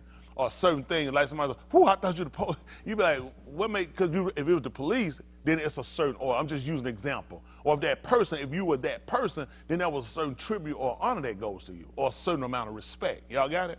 And it could have been on the negative end, but I want to use it on the positive end, okay? Because of the resemblance, there are certain, think about this. What's due to Elohim? Reverence. Fear. What else? Servitude. Yeah, servitude, I take that. Anybody got anything else? I'm just asking. How about a hob? A hob. An affectionate connection. And you think about it. Why would I just love you? Why would I just love you? We have to say that. You're supposed to love everybody. And we say that, but we don't generally really think about what you're saying, do we? I really feel like I have a connection to everybody. No, we don't. We just say things. That's typically how they teach. Unless you teach me and that's why I started to kind of change. I know I seem like, quote unquote, the angry black man, and I am on a lot of ends. But I'm at the same point of realizing that all of us really do have, because basically how they teach with races, whites go with whites, blacks go with blacks, Chinese go with Chinese, everybody. They more or less divided us, and we all have a connection because everybody stemmed out from one another. It really does. We don't think about it, and it's not impressed upon us enough that we actually kind of see that. I think with society in itself, it has caused us to kind of, what we say, exacerbate. We become exacerbated with things that we actually do and our anger. You know what I'm saying? They have more or less pushed us to that spot of it's an excess of anger, because of the things they put on, the pressures of their system, the injustices, how inadequate things are for us. So it more or less pushed us to that area. And when you kind of look at us, I guess we're kind of sedentary in a sense, to where, we really, we kind of just settle. We more or less just kind of settle. And that's happened because of how they've done that. I mean, with slavery, remember, the whole thing was about keeping you there to stay there. When we first came to slavery, we knew what we were trying to do. We was more migratory. You know what I'm saying? It's certain birds you can't hold down. They leave and they gone. And that's how we was. This guy you tell back there, that's a baby, you know what I'm saying? I ain't trying to get held down. I'll be honest with you, you know what I'm saying? It was, God tell you, you cramping I got to spread my wings. Yeah, right? He was a migratory bird. I got to go. But they more or less got us to where we settled now. It is. Think about it. I told you, that's how they kept us a slave. One thing kept a lot of them from escaping. You having too many babies. What you gonna do with that little baby? And by the time you wait for that baby to get able to go, hell, you might well stay where you at. I'm telling you, that's how they got you and held you down. So now, you gotta remember, when we first, even around, we were people, we more or less migrated. We more or less moved. We had to keep moving until we found a place. Y'all, we were kind of like the wildebeest. Wildebeest, more or less, they go on a 2,400 mile journey for the year. Constantly moving. Hey, when they eat down all the grass, it's time to go. They don't lay there, but they look at it, it's time to go. We're not selling here, we got to go. And they keep trying. By the time they're gone, the grass wither, now the food gone, everything breaks down around them till they come back in. When they come back in, they bring in life. That's it. When they come back in, they bring in life. By the time they come back around, the rains came, and the rains bringing new grass in. So they coming in to eat. And they coming, they're going to drop all they feces down, and they're going to enrich the grass. They're going to drop some of their newborn. Their newborn's going to get ate, which is going to bring food for others. You can't afford for them to keep. You talking about an animal coming laying about a million new life. You can't afford to keep laying a million new life every time you drop. So guess what? In order to balance it out, you got to bring in, you got to let nature work. Some of them going to die in birth. Some of them ain't going to make it. Some of them going to get ate up. That's just how it is. Some of them going to get stampeded. But that's part of how nature works. It's a balance. Y'all got it? But we're saying that, kind of moving on to us. The purpose of making each and in his likeness and doing what he told you, the fact or quality of being alike or resemblance. Think about this. You got to tell everything what it's got to do. Why are they going to listen to you? Unless you look like, unless you favor, unless you resemble. Why would anything give you that? Well, I guess it makes sense why certain things would happen, why there would be an order. Think about why wouldn't it? They know him, and then you resemble him, and you work in the same fashion, then I'm going to give you that honor. Okay. Well, let's look at with Pharaoh when he brought Joseph. When he made Joseph the second high ruler, what was Joseph walking around in? Huh? He was walking around Malacca. What was he walking around when he presented to the people? That's right. And he was riding in the same thing he rode in. He rode in the second one. That's why everybody, and they all bowed the knee. He gave his ring. I know his ring. I know his clothing. This is how he rides. You resemble him. That's why the people, nobody just gave him no honor. He'd have walked around with no jail clothes, look like no raggedy person. Man, nigga, get out of my face. I don't give a damn what he said. Nigga, you ain't nothing to me. But when you see he resembles the man, he favors the man. Even when his brother Yehuda seen it, and Yehuda put him to the side to talk to him. He said, listen, I know that you're even as Pharaoh. He let him know that off the rip. That's why I want to give you that honor. I want to pull you to the side to talk to you. You're even as Pharaoh. That as means to the same degree. So when we start to look at how important it was to get you to understand the honor and the kabod you get, the kabod, the honor and the glory you get, is because of the resemblance. Y'all got it? So now you look at even when he gave us the place Jerusalem. Jerusalem was patterned and it resembled Shamayim. That's amazing. Let me see. When you palau, how you supposed to palau? He the father there too. Which well? What's supposed to be? What's supposed to do this Shem? That's right. Let it be Kadash. And whatever. And what happened? That will be done on the rocks. Why? So the rocks got to resemble it. It's got a parallel.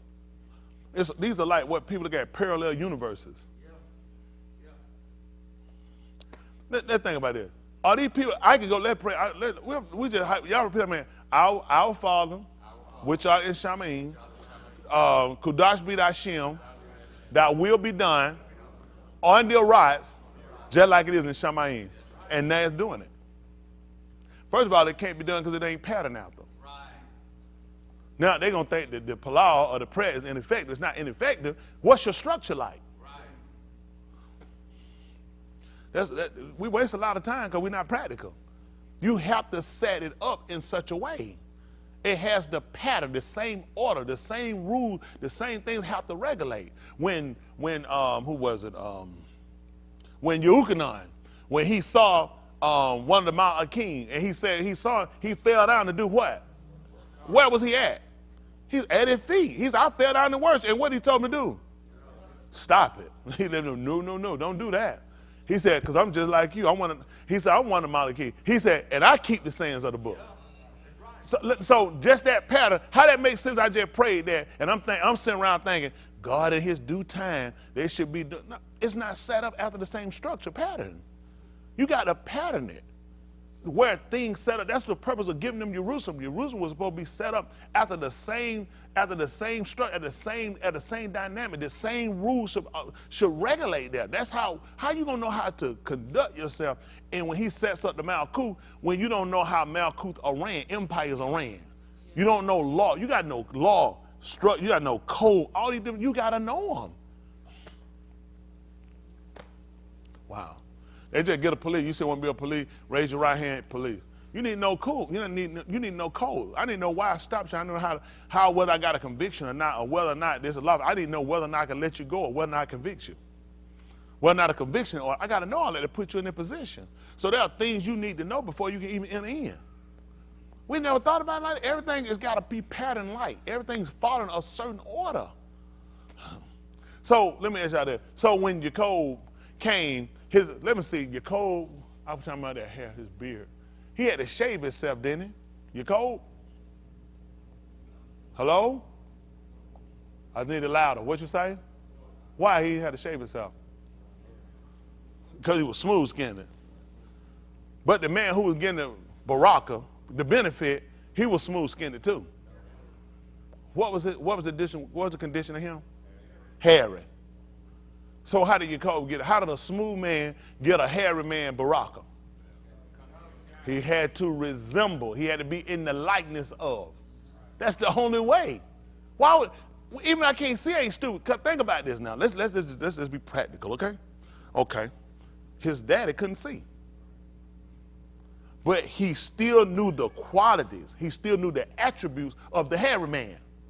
And I know the person I'm supposed to give this to is a hairy man. You're smooth skinned. The only way you're going to get this is to do what? Disguise. You have to mimic. Y'all got it? You have to mimic. You have to copy. You have to resemble. There has to be a likeness. This is what we got to look to. You want to be the Benin of Elohim. Got to disguise yourself. Likeness. Pattern yourself after. Resemblance. Listen, the man ain't stupid. I'm only giving this to my son. Right. Yes, sir. Yeah. Hello? Yes, sir. I'm trying to tell you people. What have we been thinking? It don't matter. Because God just saved. So now what he do? Now the disguise we got to put on ain't the physical they did. The physical disguise that we learned about all of them was for us to learn about nature, how things work naturally, so you understood from the ruach, the spiritual part, okay? The natural part showed us how they had to put on certain things to disguise themselves and do things so they resemble. Now guess what I got to do? I got to disguise my heart. Yeah. Which means I'm going to have to take off something and put on something. Right. And I got to get, because his son didn't have hate. He know that for a fact. See, look at what he said. He said, Elohim don't see like Anashim. So that stuff, your code pool, he said, it wouldn't work with me. Because that's not how I see. Your code, he could have never fooled Yahuwah. Because I don't see that. I look straight in at the heart. I look straight at the heart. So now, what my disguise got to be? What my resemblance got to be? In my law. And I got it in my mind. He said, let this mind, which? Wow. So if I put on a mind that thinks according to the Torah, that I'll follow and let the Torah be primary in everything I do, he might mistake me for a son. That's why when we go through and we look at the word, we have to look at it and get an understanding, because you'll waste a lot of time. We got to all wear white to church for first Sunday, communion. Man, he said, I don't see that stuff anyway. I'm always looking at the intent. The intent always let me know what a person do. The intent is going to show me. That's what, see, you don't believe, that's what they do with crime. They look at the intent. I'm telling you, look at the intent. They can tell something. I'm out the side of the road and I had a wreck. Police officer, you know, I'm riding on the street, I'm my car the side of the road, I hit somebody and killed them. Couple things I look at, they're going to find out, was I on the phone? Was I drinking? Was I on some type of drug? Was I on some kind of sleeping pill or something? Or what happened? Then he look and notices my tire busted on the same side I went off the road. Now, is this the arrest that gonna come in, that he gonna say arrest, or he can say, I'll take you down and just process you, you should get a bond, because I can see where this wasn't, but because it's a murder involved or a life involved, well, I'm not gonna write this up as you was on the phone, texting, drugs, alcohol, because he's looking at the intent. A person still died, but because of the intent, I'm not going to get charged like somebody else who had a different motive. See, what happened, you say, well, I was texting, I didn't intend to kill nobody, but because we already instruct people and made a law, you're not supposed to be texting. Because you ain't going to believe it, because you can wind up going on the road and kill somebody. That was your intent. You're not supposed to be drinking and driving, because it'll impair your faculties and you can kill somebody. So guess what? Then you know they look at, I was just drinking. I wasn't trying to kill nobody. I ain't no damn murderer. Yes, you are. That's why we put the law in place, to prevent this. But when I'm driving and my tire blew, and it's a manufacturing issue and not an issue of me riding with a bald head ass tire with all the metal, I'm shooting down here and folks think I'm doing 4th of July, I'm kicking spark. This was clearly an accident. The tire blew and the car pulled it that way, and because of the circumstances, somebody being there, it wound up being a situation where a person would kill. They're not going to charge me with felony murder. The intent went there. That's what he look at with us when we commit certain acts. What was your intent? I wasn't trying to do that. You had all the provisions. When we look at the Roman, and I'm quoting and not right because I want you to think. In the 13th chapter of the book of Romans, 13, 11, what does it tell us? Who knows without looking? 13, 11? And then knowing the time? Or is it 4th time? 13, 14. It's high time. Hold on, no. Who teach you? I'm telling you, that man, yeah, that's a high time. who teach you? So now, so it's a high time to wake out of sleep. For now is our Yeshua nearer, closer than when we, so it drew near. So kind of like so they understood that like the solar solstice, when How many of y'all not familiar with the solar solstice? Okay, that's, how many people? 2? Well, I don't need to talk 3, 4. The solar solstice. So this is some typical. This is how you come into your seasons. Understand? So what happened? The Shamash is believed to draw closer and put, like, it's winter time. So it believed it's further away. That's why it's so cold. So when it get hot, it draws closer. So that's how you get into your hot and your cold. Y'all got it? Because of where it's set and how it moves, they tell you the solar solstice when it draws closer and it pulls away. All right. Sir? It just happened the 21st. 21st. Well, I'm already there with you. But that's what they typically look at when they talk about the solar solstice. But anyway, that's why it's important for us to kind of watch. And what we're trying to do, we're trying to get him to do, let me say, he told us to do something to him, he'll do to us. Do what? I need you to solar solstice with me. I need you to draw nigh to me and I draw nigh to you. And he said, I want you to create the equation where I'll come closer when you come closer.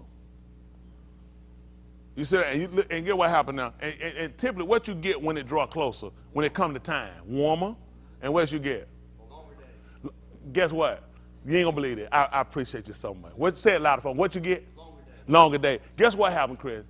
If you keep all my Amar, and you halak and Eve, you ain't gonna believe it. I'll give you length of days. That's Yahuwah. That's how we understand that. That's how that's what it told us. I'll give you length of days. So now guess what? Now I want to realize this. Now let's go with this. Why it look like my time getting shorter? Now see the devil working.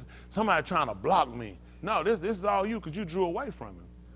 Y'all got it? And he talked about that for a long season, what happened with us. See that, right? We were without the length of days. He by season, we understood seasons. Seasons are determining fact that certain things happen. When it draw close, guess what happens? Now we start looking at growth. Y'all said all this, we start looking at the growth. We start looking at the warmth. We start looking at building time. Nobody trying to build no winter in the cold like this. Anything, you got everything more or less, it's kind of a stoppage. It's kind of hold up. That's how we realize with Yahushua. When things not working, we don't, you know what? We don't pull it away from him. And he don't pull it away from us. See, we don't typically sit down now and really kind of configure things on how things are working. Why things aren't working for us. Where are we at? Where are we at with him? We closer or we further away? See, now he told us about getting up and taking it down. He said, because now your salvation is nearer than when you first believed. I'm drawing in closer now. The night is far spent. The Yom is at hand. Let us therefore cast off and do what? So he'll recognize you. Now he'll recognize when you got on that night work. Guess what he told you about the night? Get one for a drink. He said, I'm going to be drunk in the night. Typically, now, I know now, see, let me tell you what they do. These people do everything to get you messed up. Society now, they open the liquor store at 9 o'clock. So now, when you read that, he said, they that be drunk in the night. What do you know? Everybody get drunk in the night. See, so now, when you're hearing this, you're saying, that's outdated. Now ask yourself, because this is how you work, what else in that outdated? Or wrong? This whole thing is, in a sense, a bench to get you off from what he's predicated for us. So that's why it's so imperative that we sit and we pay attention, because these are things we know. He said, they be drunk, they comfortable in the night. Ain't nothing, you get drunk or better at nighttime. That'd be honest, because the night, you're like, man, it's almost time to be getting out of here and going over here. He said that's when they do it, because you're in the cover of. What club they got lights on like this? You cut them things down. You out walking here, you been dancing your ass out. You been throwing that thing on that girl to find out that's a dude. Cut the lights on. What the hell? You done grabbed your ankle for some girl, that's a dude. They keep it, but guess what though? I'm telling you now, that cover, that darkness, people can hide. I left out there with somebody like that. That damn light, man, listen to him. When that night was far spent, that day was at hand. I cast that right up out of there too, boy. I drove home, I ain't even look over there. This man, she had a nice cut over here. I ain't see that shit. I guess I stayed on this side. She had a nice cut over here. I looked at man, I drove home just like that him. I ain't looking at that, this out just like that him. I ain't talking that. She said, you don't conscious. Yep. Mm-hmm. Yeah, she got that car. Never seen my ass. I ain't never seen her no more. If I see her now, I'm going to lie to her. I said, hey, me. If Dave, I got you. That's on my man, Dave. I got to lie. That wasn't me. Straight face. She said, yeah, that was you. That wasn't me. I got to lie.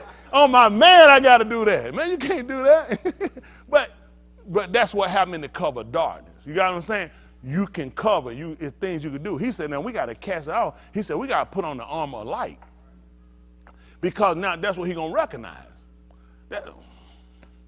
There's some folks that know. That's how you see a man from the light. It's the light. So that's what he look at. And he told you, what would we do if we walk? How many times are we supposed to walk? Walk into what? And what happened? And do what? No case of stone. He told we walk in the light even as he is in the light. That's what we're trying. Then we'll have fellowship. He said one with the night. You ain't going to believe it. You know how many, let me ask y'all a question. How many cocoa beans y'all fellowship with? You don't know they all step there together. They got fellowship. But see, if you stay in it, then you got, see, think about this. We told you to walk in our oil as he is in our oil, then we have fellowship one with another, right? So now, this is what you think about. When Yasharal came out of Mizraim, what was that they walked out in? He said, walk down there. Tell them again, Boston. That man said Kashab. It was oil. It was not, but no, they walked, but it was, but listen, all around them was Kashab, but they stayed in oil. That's how Yahuwah stayed with. They had felt that way. He said, and then we have fellowship one with another. And he said, and the blood of his being cleanses us from. You ain't gonna believe it. That night they came out, he put it on the doorpost. Yeah. So they were clean. Yeah. See, they had clean, and they walked out. That's why they stayed. That's why he stayed. He only stayed with them because they walked in it. Right. Wow. They said, game recognize game, light recognize light. Light. That's why we can't see. He was with them only because they stayed in the light. Right. Once they got out of it, he left. And you want to know? It's like he left me. How you walking? Right. How you walking? He said, if you walk in and just like he said, you got fellowship one with another. So all this, we're trying to go back and reassess because we're trying to fix a broken product, which is us. We're a broken product, all of it. We're just broken everywhere. We're broken. And we're trying to come back and try to figure how to mend this, how to put this thing where it can get back together, where we can get some resolve. You know what I'm saying? And then we start to get the effects of all the things he said he'll do. We don't get the effects because we really hadn't sat down and looked at what the whole thing been predicated. If he made man at the first, and he said man has, then man should have recognized I only have this because I mimic you. Because everything, think about it, let me see. In the book of Tahalim, he talked about if he was stomach was growling. Yeah, hungry. He was saying, I wouldn't tell you. What was he saying about the rights? It was his, and the fullness thereof, everything in it. Then he gave you all things richly to enjoy. Who you favor? How you gonna come to me? It's his malcool. How you gonna get in it? It ain't yours. Unless you resemble it. Come on, who gonna do that? You got people do security. Y'all do security. You just let anybody in? Somebody got to get a call. You got to mimic somebody to get in here. So I'm just gonna pop up in here? Who you mimicking? Who you look like? Why would they open for you? See, Yahushua told him, he said, when I speak, he said the portals open the door when I speak. He told you everything I do. That's why he said, hitherto I work. I'm resembling somebody. That's the only reason he looked at. That's why things click for me. That's why people know. Listen, why would Shadim demons tell him, you came to torment us before time? Because they knew that Yahuwah make an appearance. Right. And I'd be damn you favoring. Yeah. You here to torment us before time. Because of his resemblance. The working. Right. Say that 1025, you Ukanan. I'll give y'all a couple on we put up here. Because listen, if we don't get this right, y'all, we ain't going to make it. That's right. Don't let anybody lie. We ain't going to make it. These folks that made it where it's hard to really comprehend it. We got to mimic something. Let's see what he taught. 1025. You Ukanan.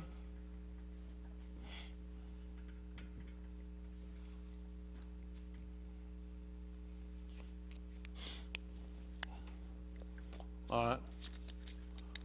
Listen. Yahushua answered them, I have told you, but you did not among me. The works that I do in the Shem of Abi, they testify of me. Uh-oh. Guess what happened? You ain't going to believe it. We would have never known who he was except he had did the same things he told him to do. That's how we're supposed to recognize him. See, you believe it or not, we actually recognized him from his ruachni attributes and not his physical. His physical kind of got us jammed up. So he went to translate from physical to the ruachni. See, he told you, listen, but 125 again. Yahushua answered them, I have told you, meaning this is the first time I'm saying it. I said that before. But you did not among me. Which means you didn't what? You didn't support it. You didn't try to foster it. You didn't try to help build it up.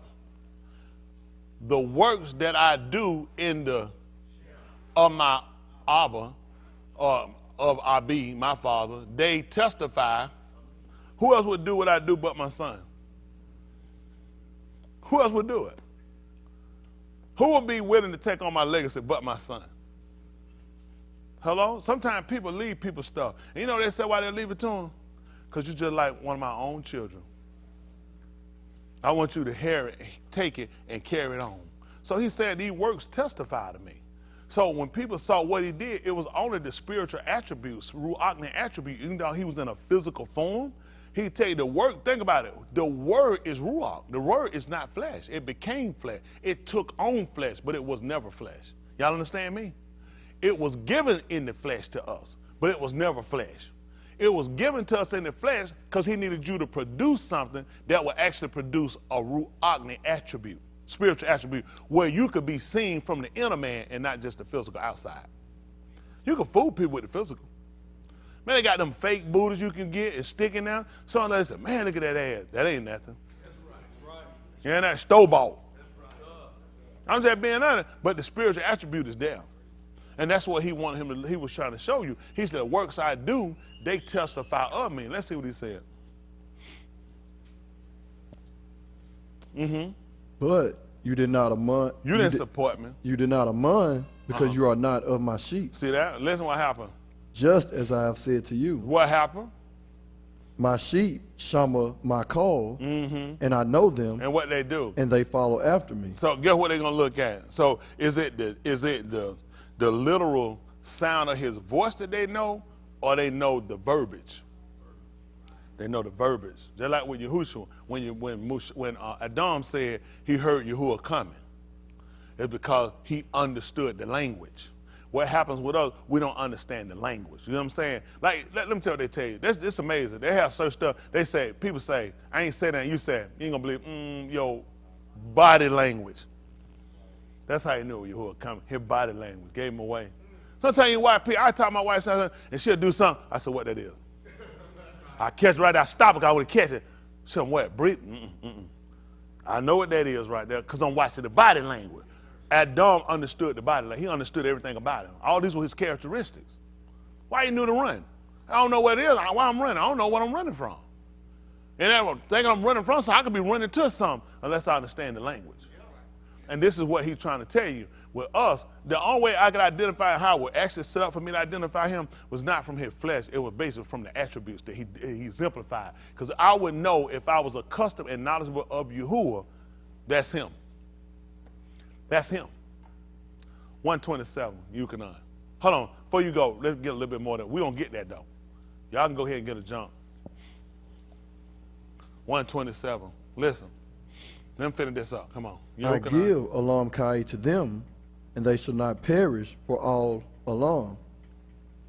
No one shall snatch them out of my hand. What happened? The Abba who has given them to me is greater than all. What happened? Therefore, no one shall snatch them out of the hand of the Abba. So listen now. First of all, I done told you, ain't going to tear. How you know ain't going to be able to tear out your hand? He said, because he had it, and I'm doing the same way he did. Nobody could take him out of his hand. If I do the same thing he does, nobody can take it from me. It ain't just somebody saying, I'm no badass. You know, you could say that from a street. He's letting you know, it ain't, think about it. I just said nobody can't take. Somebody said, oh, can't nobody take that from you? You trying to figure out, who you supposed to be? You get somebody to take, you say, can't nobody take that from you? Nobody? That's tight. Is that tight? Then he said, well, my Abba, nobody was able to take nothing from him. And he saw that demonstration, so he's following that same pattern. If I keep the same pattern, then nobody can take. That's my confidence. Not on me, myself, in the flesh. I'm a man. Why you can't take nothing from me? But if I keep the same attribute, it's not possible you can take nothing from me. Y'all got what I'm saying? So he keeps relating back. So now he's relating back, telling you what? I'm resembling somebody. I'm following the imagery of somebody. That's why I had the confidence. Nobody can say, we'll go here and we'll say stuff, and the world can't do me no harm, stuff like that. Why they can't? Exactly, they can. But when we display a certain attribute, see, we don't get them that authority. We don't get them that power. We don't relinquish that over to them to be able to do that. Y'all got it? And that's where we had to put ourselves. The world will hurt you when you got your heart in this stuff. Look at you. Let me tell you something.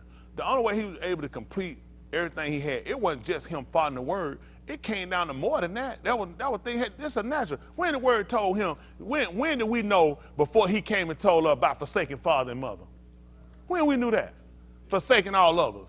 We did, and yet he came down and showed us that. So think about it. It had to be them. You can't just come tell me, talking about forsake my wife. Where you get that shit from? Who you think you talking to? Because we human. That's crazy. Unless I see you actually demonstrate that. He actually demonstrated that, literally demonstrated, showed them in order to do the work he said, I have to do. This is how I have to walk. I have to keep their protocol. I can't attach myself. This is what we do, even relationships and stuff. And I'm kind of funny. I guess I don't attach too hard because I realize you're going to lose people. I'm telling you, even wife now, I love the old girl. She's been around a long time. Old me been around a long time. I said she's been in about 3 good car wrecks. Bust out a couple of children. See what I'm saying? So I know she broke down, she old. But you know, folks say, we'll see each other again, we'll be together again. If you be together again after we all move and go in here, y'all homosexual and y'all ain't going in the Mount Cool. All right, that's how folks live. All right, we'll be together again someday. Not like we was. You ain't doing that.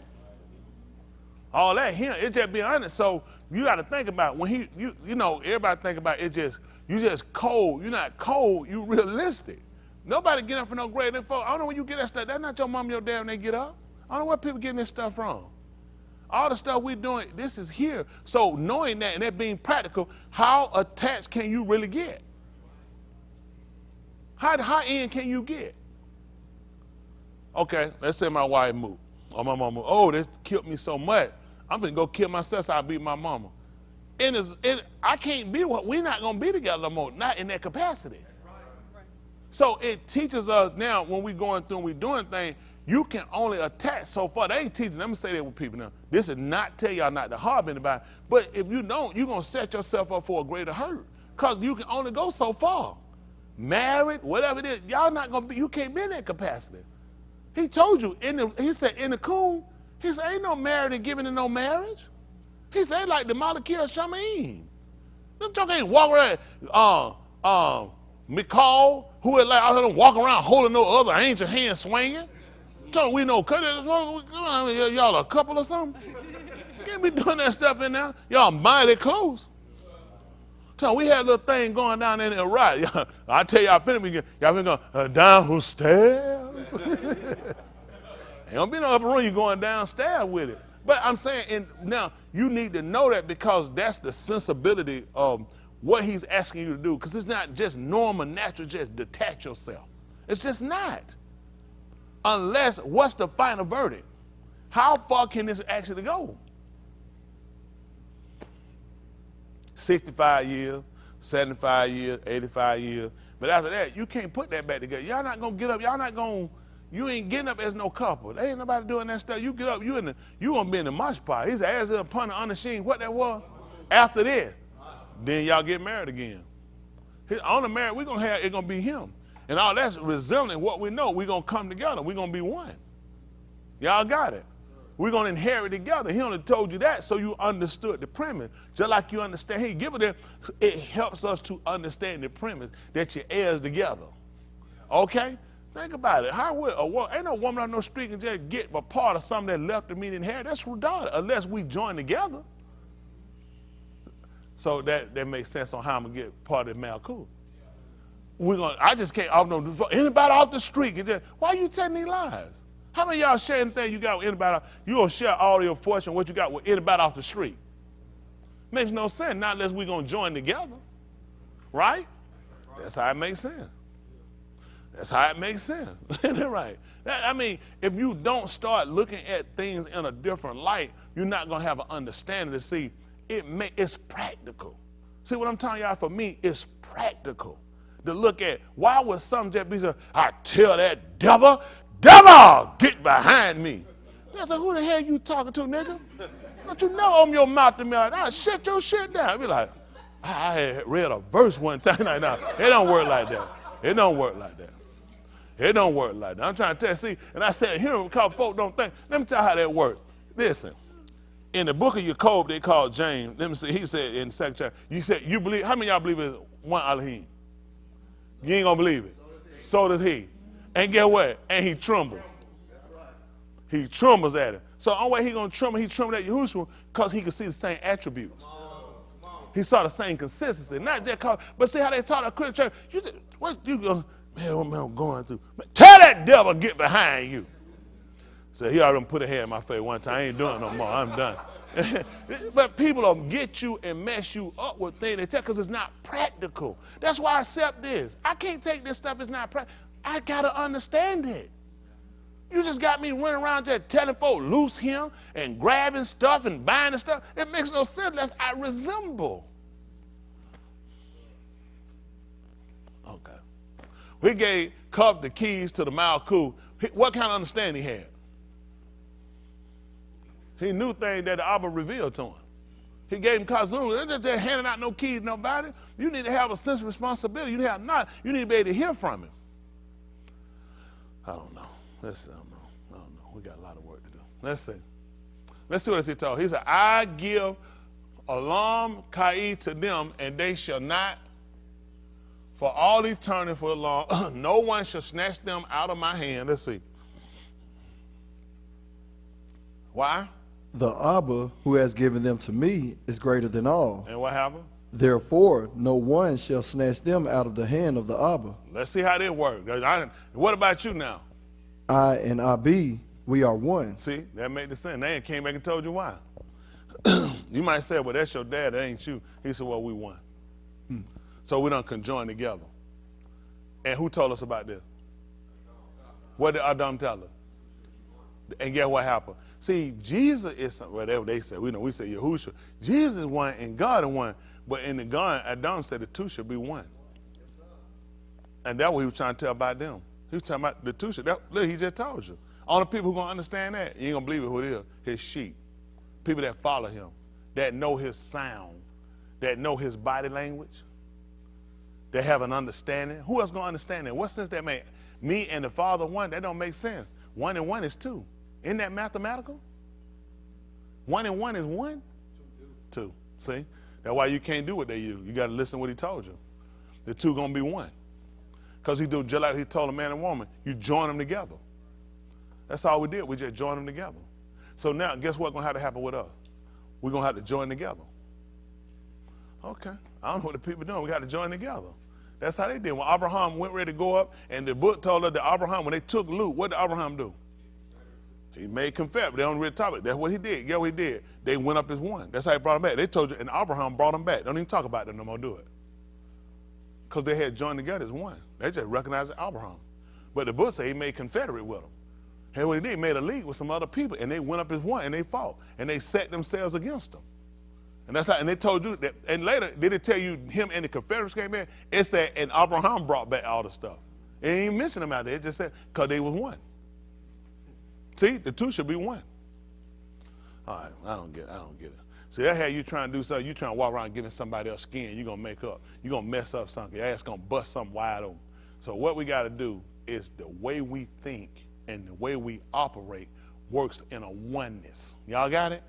That's how we're going to join, and we're going to be one. We're going to work together for the same common cause. Y'all got it? Foster. Remember we talked about foster? Now, they gave you foster parent. Guess what happened with foster parent? They rape, and they mess over them kids, molest them, and take their money and misuse it. They give a bad context to the word. But they set it on the premise of foster parents, meaning they're going to promote something in a good way, which they don't actually do that. But what we're going to do based off of the real intent, meaning of the word foster, is what we're going to do. We're going to support to build up this cause. Hello? Okay, it's amazing. We're talking about building up. Guess what he was trying to do? He was trying to build an empire. So our part is to foster, to help and support it. Now, what is he going to use for bricks? Are you going to use the old burn brick? No. We're going to use your amunah, your stability. That's how you're going to build this empire. This is a Ruachni empire. All the physical we built, they all torn down. Whew. We're in bad shape. We're going to build this one off amunah. Amazingly, amunah is stability. So if I build a building, what am I building for? To fall? To be taken down? Then guess what? I'm going to build up. Get what he said, and ye kabi eb. What he told you to do? Building up yourself on what brick? What rock? Wow. How you going to pull out? So you're going to ask in the Ruach HaKodesh. They told you that praying ain't never asking. So you're going to pull out in the Ruach HaKodesh. And so when we do things by a certain criteria that he set up, that's when he's not to give it to her. The stability is I'll give it to you because it works inside of my plans. We build, Dwayne now. We got plans and we present them to the city and the city approved those plans. What we gonna do, we're gonna build some stuff. It ain't on their plan, but we're gonna build some stuff and we're gonna attach it to it. And what the city gonna do, or the county? They're gonna disallow it. They say get rid of it. It's not in the plan. But it's something we wanted. And now we're going to look at them, and the city going to burn in hell. We want them to burn in hell because they're wrong, and they're against it. They're looking at, that's not the plan. See, what you're trying to add, it don't fit it. The plans don't support it. Now, sometimes we want things, we want to do things, the reason you don't have it, or he might take it from us, because it don't fit inside the scope of the word. It don't fit in the plans. Y'all got it? So he's already designated a plan, and it's all, the whole thing is a construction plan. I'm trying to build up. He been building ever since he got here. The man walked right into place. The man a carpenter off the rip. The man can't, you think he popped in here and said, oh, I don't know where to put no some, where the light. Maybe I do him and have him shooting out the ground so the tree come at nighttime. You know how he had the lights shine up at the trees? He said, no, I'm going to put him up here. I already know I was going to hang everything when I came. That's a dude. You don't jump on the scene, start building. He already had a plan before he came here. He said, I'm going to be building. So everybody he put in fact, he put into play, everybody building. We all working for the same purpose. Hello? But it's not only, and this is what you find, why the first March Con fell. Because the people weren't structurally sound. That's why people fall away, because you're not structurally sound. The only way to do it is to test it. So what did he do? I put you through some things. I put some dynamics, I put you through some dynamics and some pressure. And when them things start coming, it show whether or not you'll stand. That's what he told you. He said when a man build, you ain't gonna believe how he build. On a rock, on a sewer. And guess what? Because it gives the stability. And that's what he look at with you. I gotta first get you first to put a foundation down. That's why I tell people, if you don't have a foundation, you'll fall away when this stuff comes. All this stuff coming right because you don't have no stability. So you're gonna fall when you see these things coming. He tried to get you first, see what happened to the other building. Why Jerusalem was destroyed? Because of the people. Jerusalem wasn't destroyed because of Jerusalem. And the reason it did fall and the reason it was burned, because the people didn't have stability. They weren't structurally sound.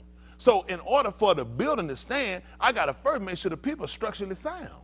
That's the purpose of giving us the word. Let me see now. Let me see. In Titus 2:1, you don't have to get it. Let me see. Now concerning things, he says, speak thou the things. Sound doctrine. Firm heart. Why? Because I'm going to run you through a serious test. If you can't stand nothing, what you put ain't going to stand nothing either. Shit you build going to be just as weak as you are. Okay. Finally, my king. What was he want you to do now? Be what? Oh, and in the power of his might. They said courageous. I'm going to need y'all to put y'all name on that board. The power of his might. What do he want you to put on? To put on hold so for you can do what? See that? I'm going to need you to put on this disguise. I'm going to need you to put the disguise on so you can withstand it. Now you want to know why Satan be, huh? What you got on? Guess what? Exactly. Ill-equipped. That's how he told the Isha Elohim. He told you what the script, what was the writers for now? correction, instruction, reproof, and Sadiq, in righteousness, so that the Ish Elohim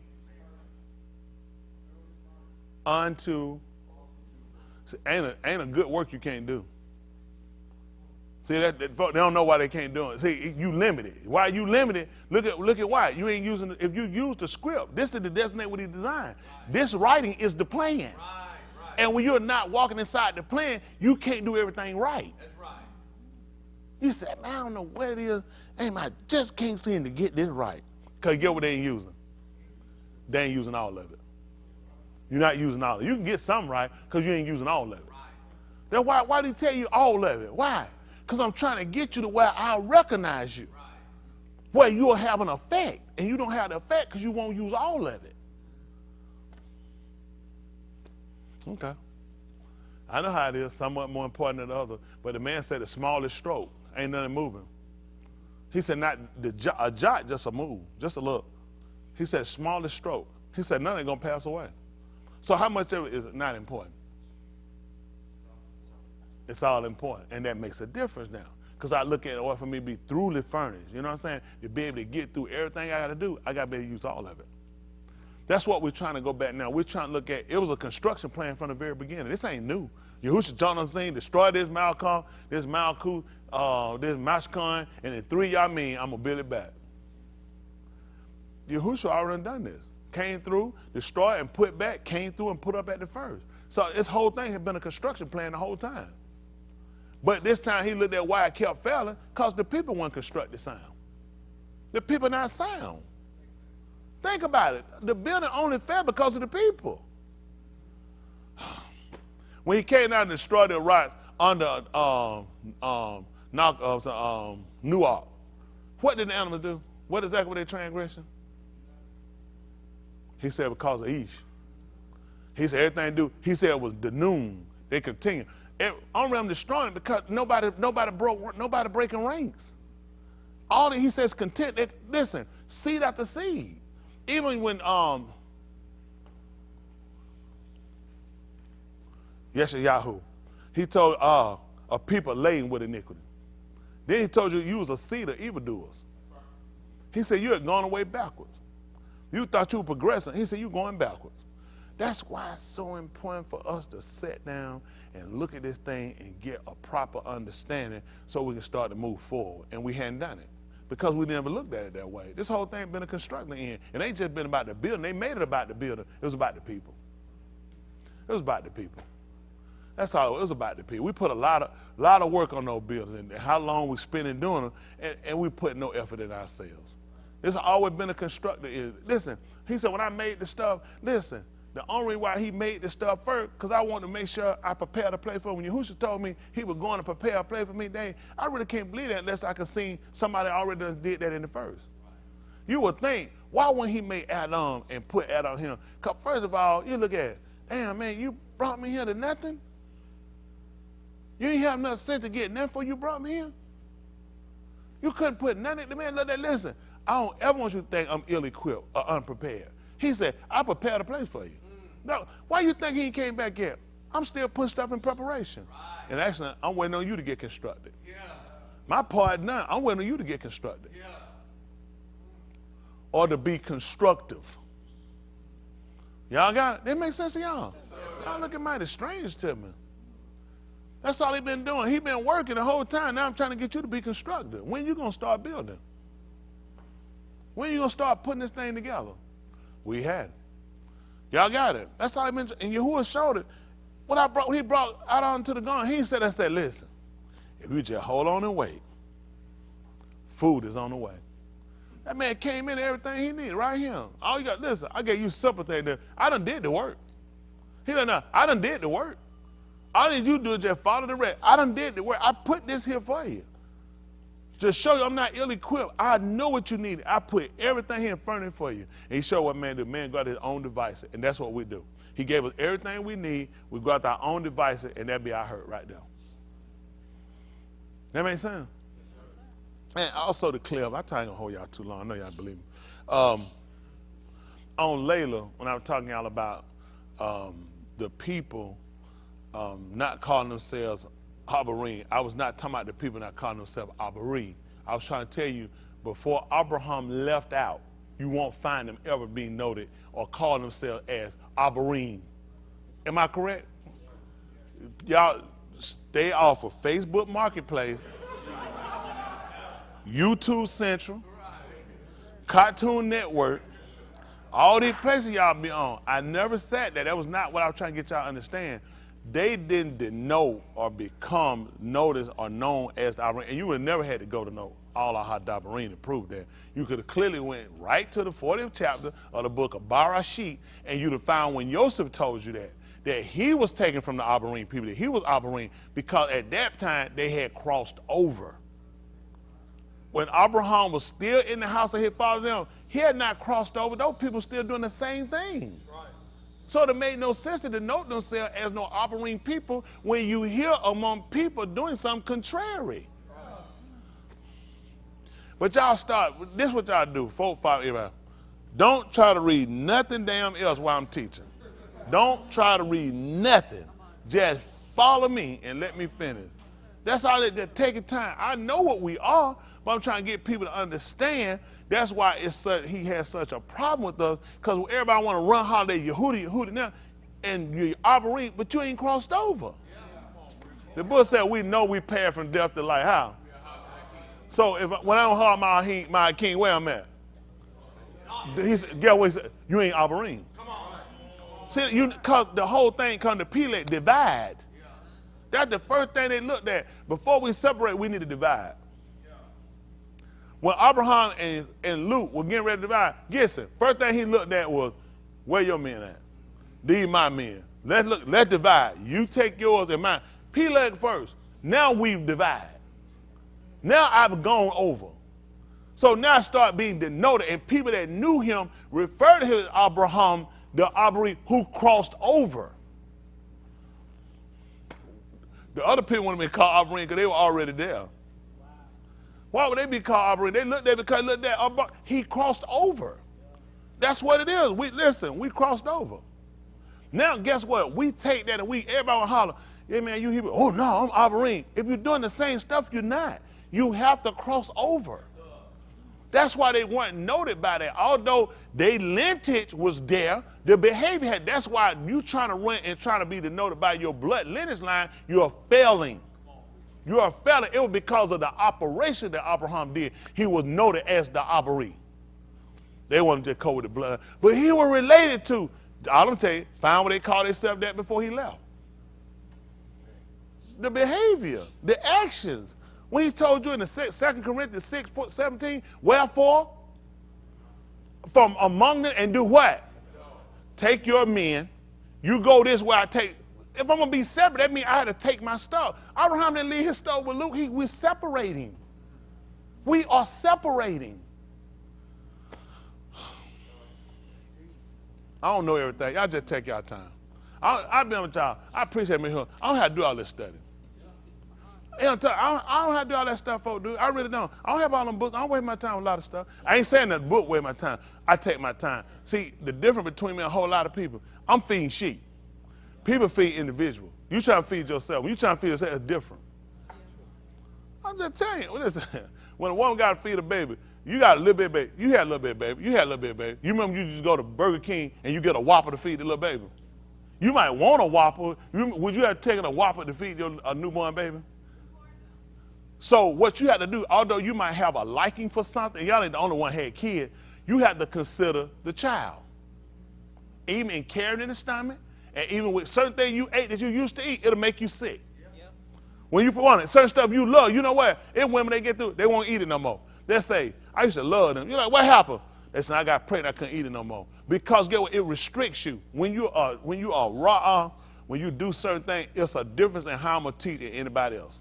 Because I'm a feeder, and I had to consider what they can eat. Baby can't eat everything. So you come here, a raw-ass steak, never been cooked, still on the cow ass, and shoving that baby down. This baby won't eat. I wonder why. Cow shitting too now. And you study shoving, trying to figure out what's wrong with the baby. Ain't nothing wrong with the baby. Something wrong with you. Like they were that chicken. They put that chicken stink. Man, he said that chicken. He told the guy, well, that's your stinking ass. Ain't nothing wrong with this chicken. Just take y'all time. I don't know everything. Now, I've never told. Have I told you I know everything? I take my time. I ain't trying to teach for my glory. I'm trying to teach so we get understanding. I get it, you get it. It's a different. I'm telling you, y'all can study all that stuff, but I'm gonna tell you, be more effective. Follow. You heard he said, my sheep hear my voice. I know what they do. They ain't jumping all over the place. Take your time. He said, I don't know the voice of a stranger. Let me tell you what y'all do with this reading and studying. I appreciate Boss. Boss know a whole lot. He just sat quiet. He don't say nothing. He know a whole lot. He don't say nothing. He just sat back. He just look, okay, boo boo. Folk don't time get every time. Time work to let everything happen a certain way. A thing he'll learn from majority a thing they'll learn from watch me. So it kind of define and shape them. They can look at what they can use, what they can't use, and they'll see where their fitness will come and what they can use, they can go. Just like with Yahushua. He followed Musha. He told him, just like I with Musha, be with you, be the pattern. You'll have a different style, but follow the pattern. And that's what you try to look at doing. A lot of times people try to run, try to get stuff. Let stuff happen at time. It work. Everything he tell you, it'll work. If it's for the right purpose, anything you're doing, it'll work. When it don't, just know it ain't the time yet. It ain't the purpose he got set inside. A lot of stuff I had to do is different. It ain't just from him teaching. It's a lot where I had to move my money. It's a lot where I had to do business. Because see, when I do stuff, I never do it just to consider myself. I always got to consider other people. That's the difference. That's the difference when a raw and just somebody just doing something. They said, well, I give money to it. I got you. I had to be ready to give everything. That's the difference between a raw. You know what I'm saying? I got $5 on the hill. I got to do 5,000.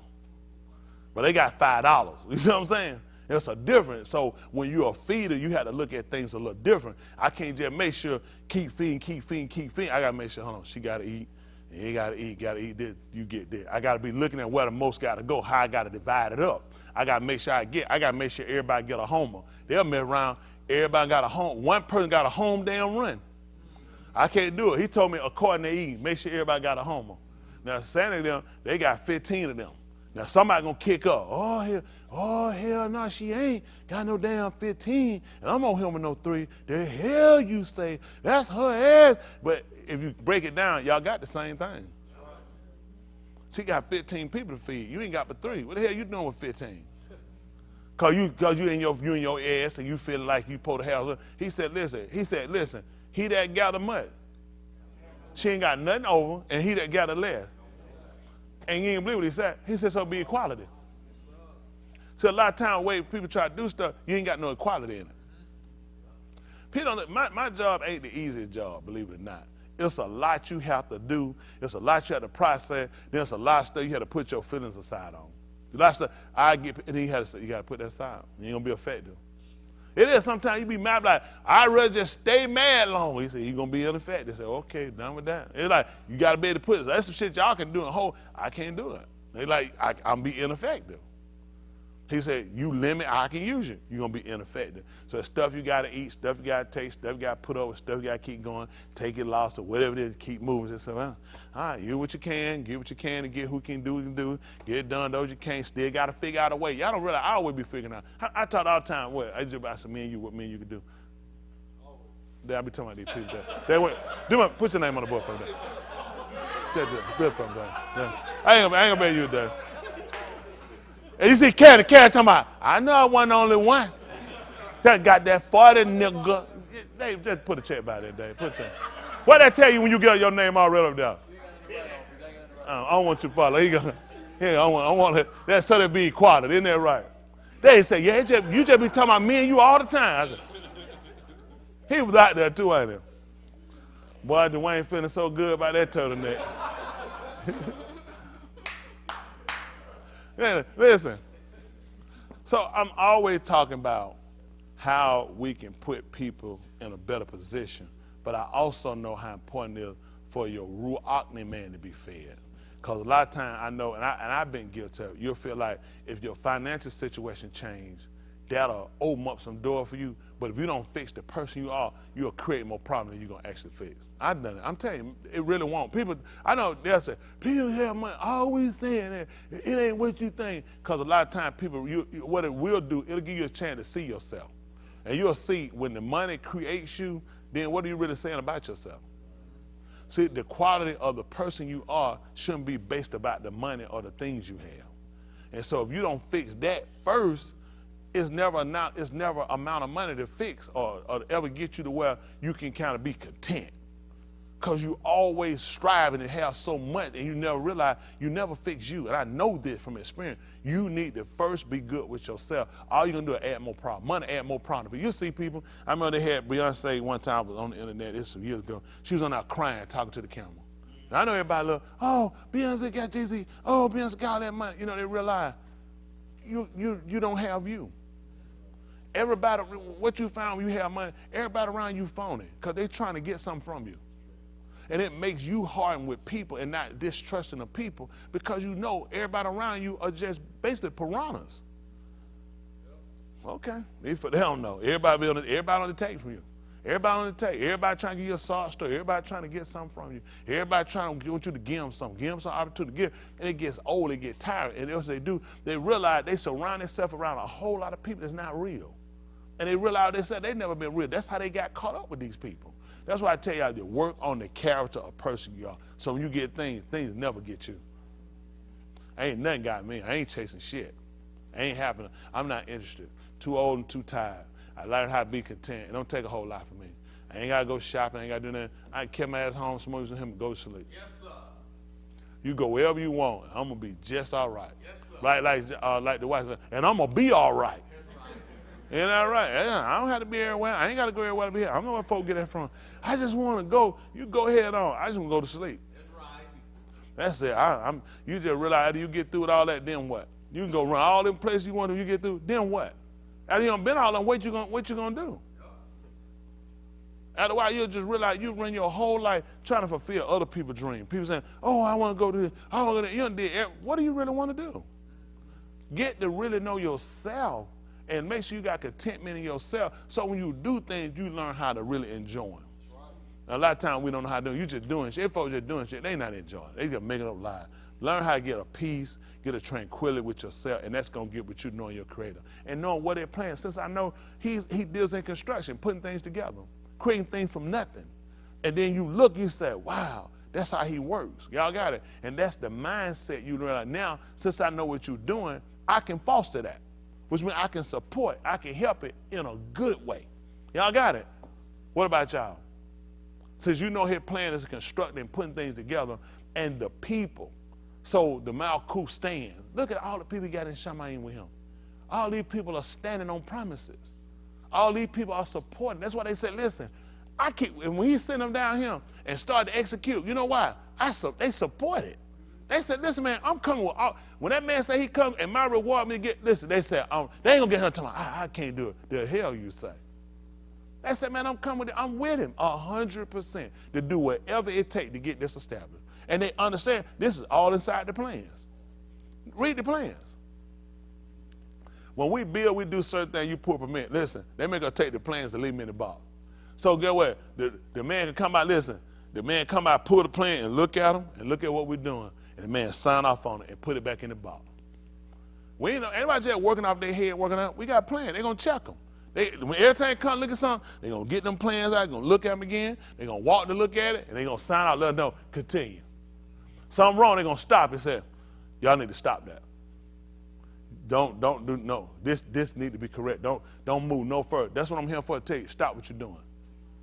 Home brew. I know, listen, I drunk enough. I know you pop this shit. I know when it real. That's home brew. I know that home brew. That stuff ain't got no seal on it. We following the plans. Y'all got me? Let's take our time and get an understanding of the plans. Y'all got it? All right, let's do it.